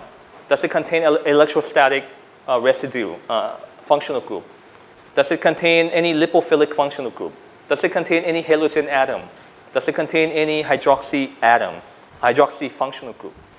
How many benzene ring does it have? Similar, they are the quantitative feature of the compound. Shown here, each column are the feature of the compound. They are the independent variable, right? So these 2 compounds, they are different because they have different variable values. And we quantitate them according to the charge, energy, dipole moment. You don't have to know it. You could think of it as x1, x2, x3, x4, x5, x6. And we want to predict y. So in a simple linear equation, MLR, multiple linear regression, you have y equals to mx plus b, right? If you have an equation like y equals to 5x plus 5, if your x is 1, right? 5x means 5 times 1, you get 5, plus 5, you get 10, so y equals to 10. If you have an equation, IC50 equal to 5 times the energy value plus the base value of 5. If your energy value is 1,000, 1,000 times 5 is 5,000. 5,000 plus 5 is, did I say 1,000 or 5? Okay, and you add it up, and then you get the IC50 value. Okay, so it's simple equation like that. So therefore, we could say that IC50 equals to function of x. So x will be your feature. Okay, so if you want a potent drug, you want a favorable pharmacokinetic drug, what do you have to do? You have to modify the chemical structure so that the feature will be different. You want to increase electrostatic, you have to add electrostatic atoms to it. You want to make it more lipophilic, you add more hydrophobic atoms to it. Hydrophobic functional group. So in a nutshell, the concept is structure, activity, relationship, right? You want to get the desirable activity, you have to modify the structure in order to get your desirable activity. So the field of QSAR is growing very rapidly, as seen here. So if we're looking at back in 1974, it's not so many papers. So 1974 was the year where where QSAR started to grow, right? It was around the time of Corin Hans. He's a professor at Cal State Pomona, and he coined the term QSAR. Actually, the first paper I think was in 1874. The researcher with the surname of Cross, he published his PhD thesis in France on the relationship between the structure of an alcohol and I think it's toxicity. And then after that, in 1970s, Corin Hans partnered with a plant biologist in order to correlate the precursors of plant hormone with the observed bioactivity. Okay? And then over time, people started to expand the concept to correlate the structure with other biological activity. Right? And the biological activity could be inhibition, activation, and others. Okay? Even in the field of chemical sciences, you could try to predict the melting point, boiling point of the compound based on the structure.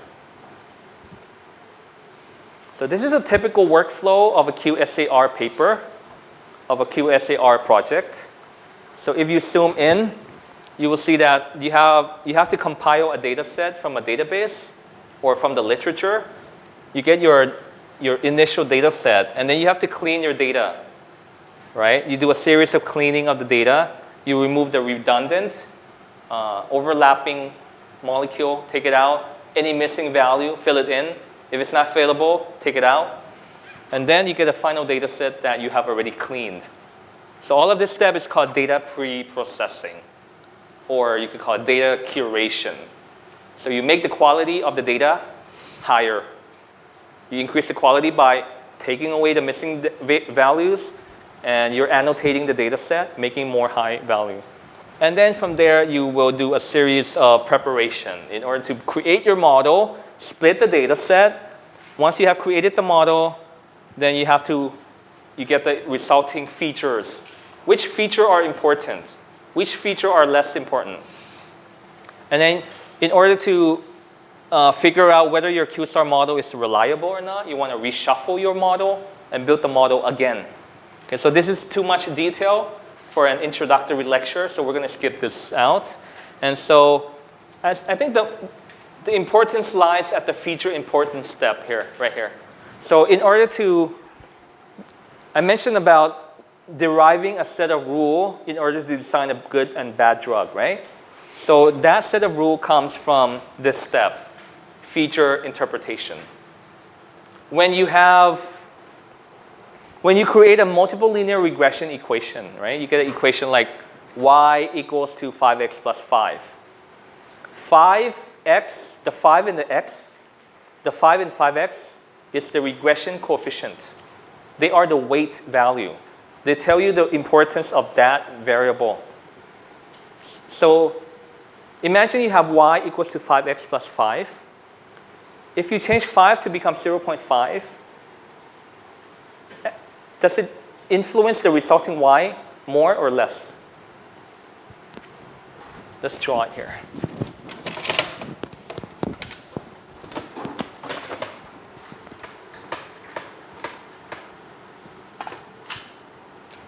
Y equals to 5x plus 5, or y equals to 0.5x plus 5. If x equals to 1, in this scenario, x equals to 1, 5 times 1 is 5, plus 5 you get 10.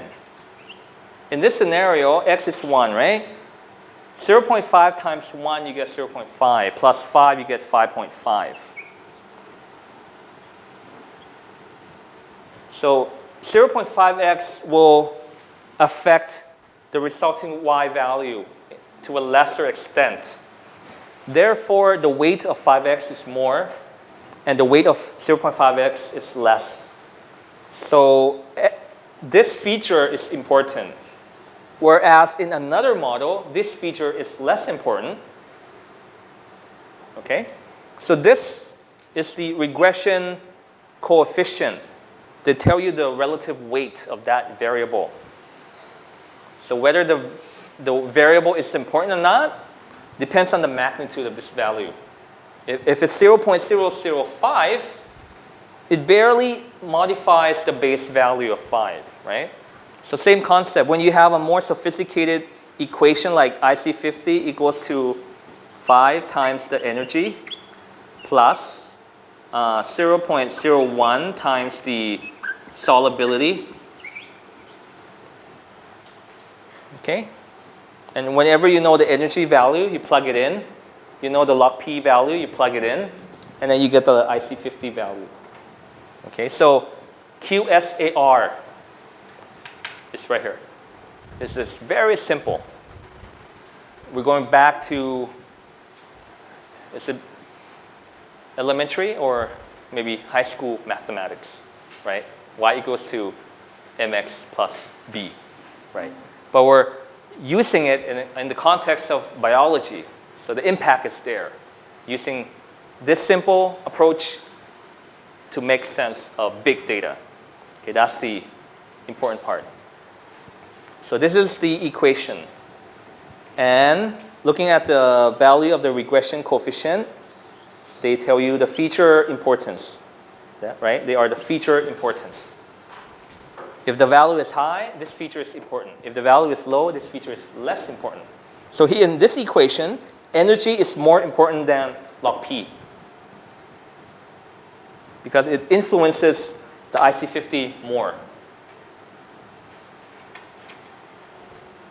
So if you want to have a quick win, what do? You modify the energy. And in order to do that, what do? You modify the atoms in the function of the compound. Okay, so what are the applications of QSAR? You could predict the activity, and in the context of material science, you could predict the property, like melting point, freezing point, boiling point. You could design novel compounds that could be electricity generating molecules. OLED, OLED, you know, the one in the TV monitors, OLED. You could use QSAR to develop a new OLED molecule. Or a novel fluorescent compound. You want to develop a new colored molecule, make it brighter, make it red, make it blue, make it yellow, modify the structure, right? Energy equals to, so the color is a function of the energy. You want to have it blue, you have to have a molecule with more energy. You want to have it red color, you need to have the energy be lesser. So it becomes red shifted, okay? So why do I know that? Because we have studied that before in modeling the color of the green fluorescent protein. So we have tried using QSAR for a wide variety of bioactivity prediction. Chemical activity, chemical property, and biological activities. So here are the list of biological activity that you could apply QSAR to, and the list of chemical property that you could apply QSAR to. What is QSAR? Compare and contrast with proteochemometric. Sounds like a simple question, right? But it lies in how do you explain those two concepts. So let me explain it like this figure. QSAR that we have already talked about, quantitative structure activity relationship, is trying to correlate the structure of many compounds which bind against a single target protein. Let's say that I have aromatase enzyme. I'm testing 100 compounds against one protein, which is the aromatase enzyme. And this is QSAR. I will have 100 compounds. I will compute the features of the 100 compound. I will create a model out of that, and this is QSAR. Okay, 100 compound tested against whether it inhibit one protein. In proteochemometric, this is kind of like meta-analysis. I could create a proteochemometric model, so it's using informatics in the context of protein and chemical data. So what do you have? You have what is similar to the QSAR? You have a compound library. You have many compounds. What is the difference? The number of target protein. Here we have one. Here we have many. So this is kind of like meta-analysis, right? If you're publishing one paper, it's that. You're publishing one paper, you're testing one protein, you publish one paper, right? You test 10 compounds against one protein, you publish a paper. Let's say that next year, you use the same compound, you test against a different protein. So now you have this and this. And then you could combine the data together, like in a meta-analysis, where you could combine the results together, and then you make a proteochemometric model. And do you wonder why you want to build a proteochemometric model? You could do drug repurposing.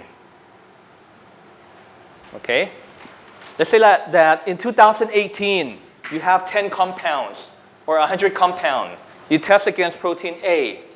And then next year, 2019, you already have protein A from last year. Then in 2019, you test with protein B. In the year 2020, you test with protein C. Now you have 3 proteins. You combine the data together.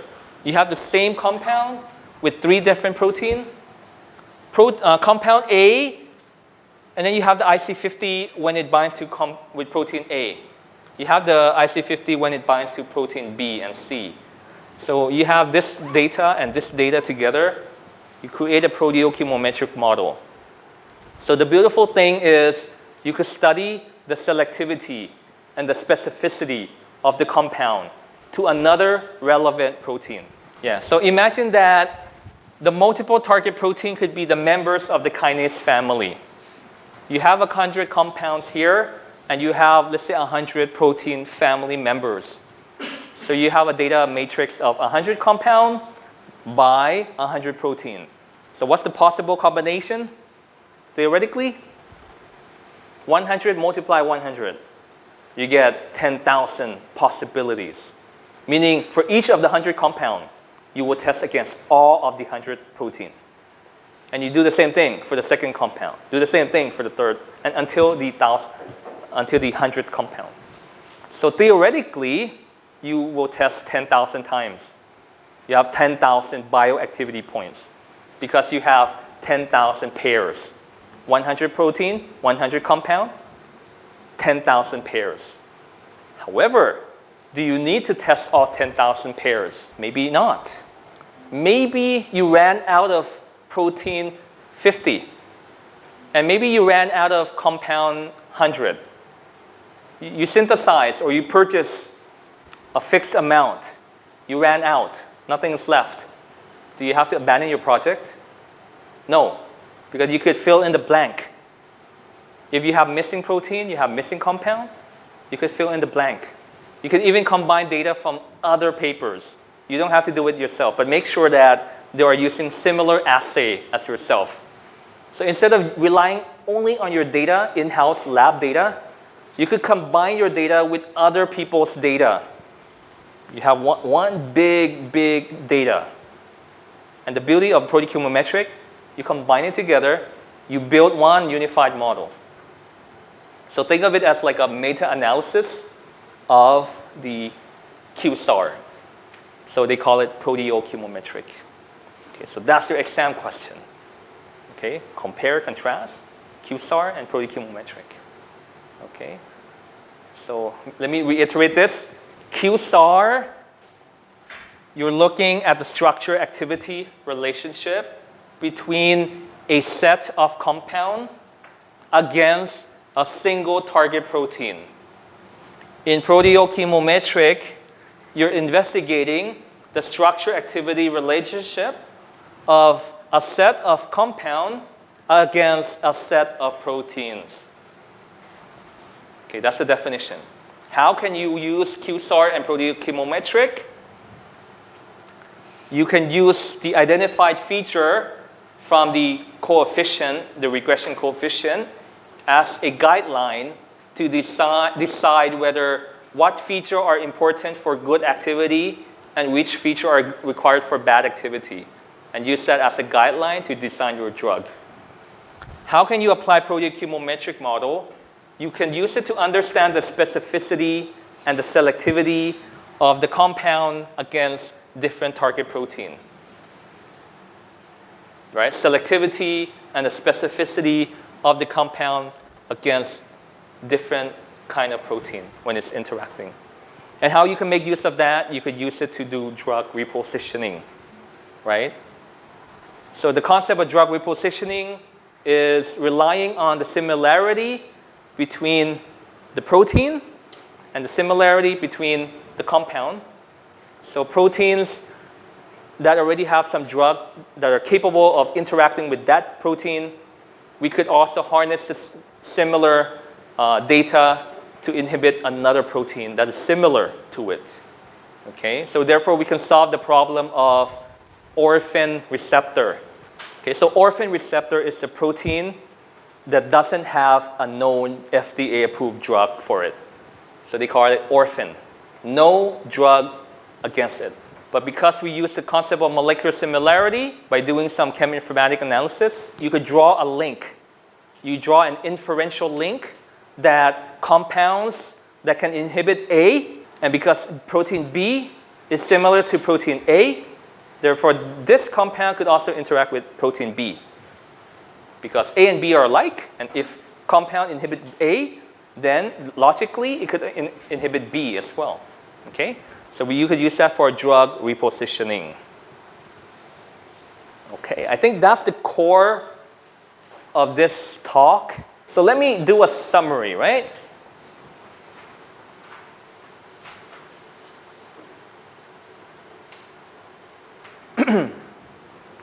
Okay, summary. Proteochemometric. Okay, this technology was developed by Maris Lepin and Jar Wickberg of Uppsala back in 2001. And in about 2012, we had a collaboration with Professor Jar Wickberg. And then together we applied for a grant from the Swedish Research Council, and then we got the grant for a 3-year project. We did several joint projects together to expand proteochemometric to other systems, like to apply proteochemometric to look at the green fluorescent protein diversity, predict the color of many yellow, blue, red fluorescent protein. We also expand that to investigate the effect of chemical library against cytochrome P450 family, 5 isoform from human. And this approach has been useful for drug repositioning, okay, which we have not yet done, but it has high potential, which could potentially be used. And that could be used for personalized medicine and nowadays, precision medicine, right? So we also organized a big conference in 2016 in January together with Uppsala University, and we invited eminent scientists. The developer, the professor who developed the KEGG database also came. The project leader of Chembo database also came, Anne Hersey, and several other leading scientists like Andreas Bender, who is working a lot in the field of chemogenomics, also attended. So it was roughly about 200 researchers from all over the world coming to Thailand in Pattaya, where we organized the conference. Okay, so in conclusion, there are a lot of doubts about QSAR, right? That, okay, it's just numbers, just prediction. Should we believe in it? Well, here are the shortcomings, right? The high dimensionality of the input space, too many features, too many variables. What is the interpretability? Can we interpret the meaning from the model? And what happens when there are outliers? Outlier meaning compounds that don't really fit the rest of the group. So sometimes you have a prediction that doesn't fit a prediction that has high error because it is an outlier. So an outlier meaning that the compound is not in the domain that is suitable to be predicted. So it shouldn't be predicted. So before building the model, you should assess the applicability domain, which is an advanced topic, which we're not going to cover in this lecture. So just imagine that you have a data that covers people from Nakhon Pathom, and then you want to generalize it to people from other places, like from Los Angeles or from Stockholm. Which you cannot, right? Because people in different regions of the world have different contexts, different health parameters, different profiles of the people involved, right? So in order to make a universally accessible prediction model, then you need to recruit people from all over the world to create a unified model. But if your model is locally based, then it will only be used for people in that area. Same thing with the applicability domain. If your prediction model is based only on curcumin, you cannot use it to predict the activity of other chemical structures that are not curcumin. So if you want to do that, then you have to increase your data set. Okay. So although there are a lot of flaws and issues to be addressed, QSAR is still a force to be reckoned with. It has a lot of potential, although there are weaknesses, but if we are able to be aware of those weaknesses and being aware of that, try to minimize the potential flaws, and then we can fully make utilization of it. And recently, if you follow the news, there is this paper published that mentions that using deep learning, a group of researchers was able to discover a totally new compound in 46 days using AI, deep learning, to discover a new drug from the computer and synthesize the drug, okay, everything in 46 days. 21 days was taken up by finding the compound, and another 20 days for synthesizing and assay the bioactivity. So everything, the whole thing took less than two months, okay, from using AI, deep learning. So it has a lot of potential, and imagine what it can do in the future. As we improve, the technology will evolve. So myself, I've been doing this research for more than 10 years. Now I think it's 15 years, 16 years. And so QSAR is a very exciting field, and it is continuously evolving. And we are also a part of that revolution. And so we're expanding into multi-target QSAR proteochemometric. Okay, so in order to take advantage of the explosion of the omics data. Okay, so that pretty much wraps the core content of this presentation. And if you have your spare time, feel free to look around the internet, Google for some of these software that we have developed from our group. BioCurator, OSFP, HemoPred, CryoProtect, and here are some recommendations. If you want to get started in computational drug discovery, here are what you need. You just need a laptop. You just need some free software and make some use of R or Python as the basis for your starting up. And a lot of the data we already provide on our GitHub, so you could just download it and give it a try. So computational drug discovery, a lot of them are relying on open source free software. Okay? And all of this would not have been possible without this wonderful group. Okay?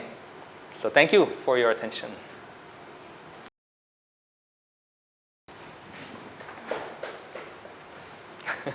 Okay, so if you have any questions, please let me know.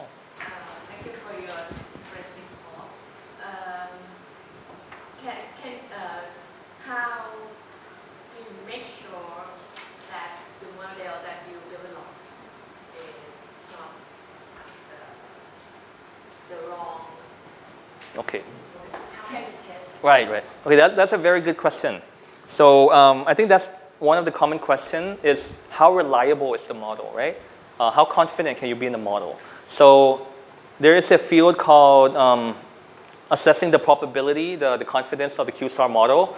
They use this thing called the conformal prediction. So the thing is, when you're making a prediction, for each prediction, what is the probability of it being correct? So we can output that alongside the prediction.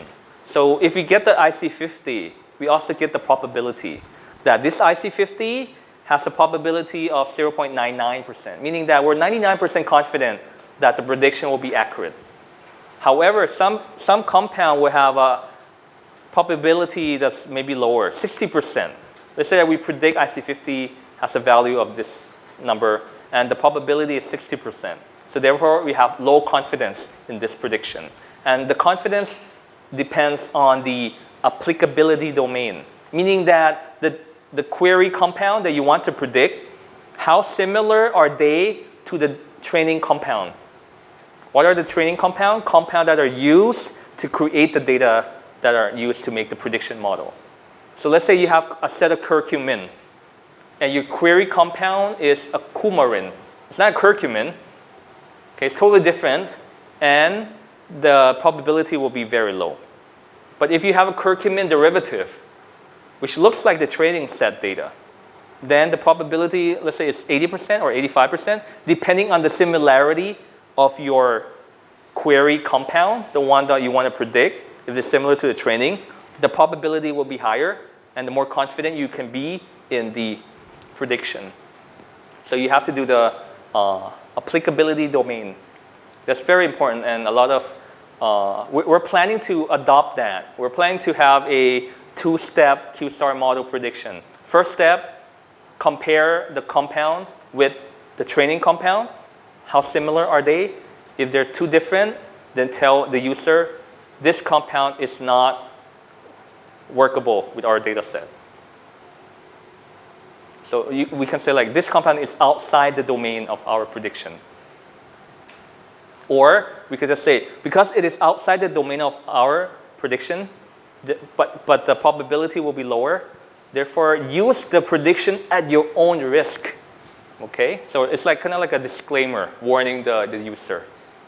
Okay, so you can tell that based on the likeness of your query compound with the training data.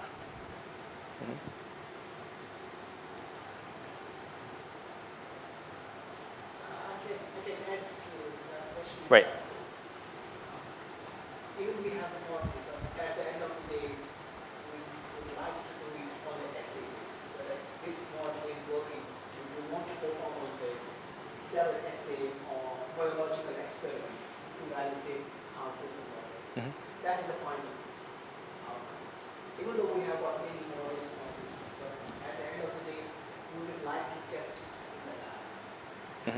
Right.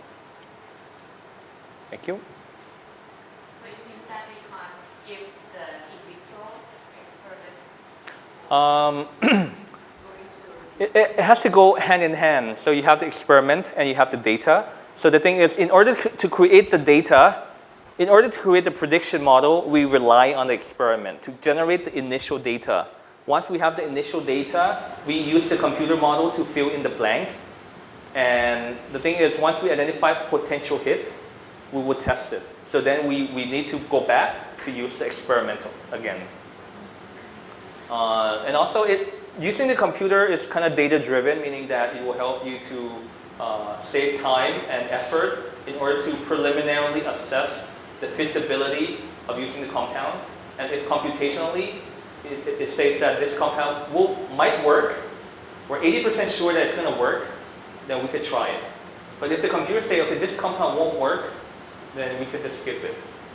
But there is some chance that the model could have some false positive or false negative. So yeah, maybe the computer would say skip it, but in reality it might work, but that chance is much smaller. Right? But there's always a possibility.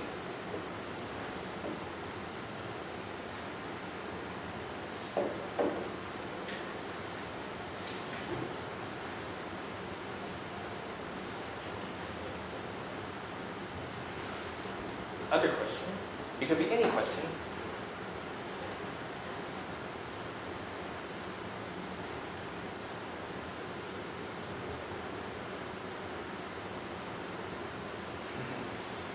Well, I mean, as I mentioned in the early slide, so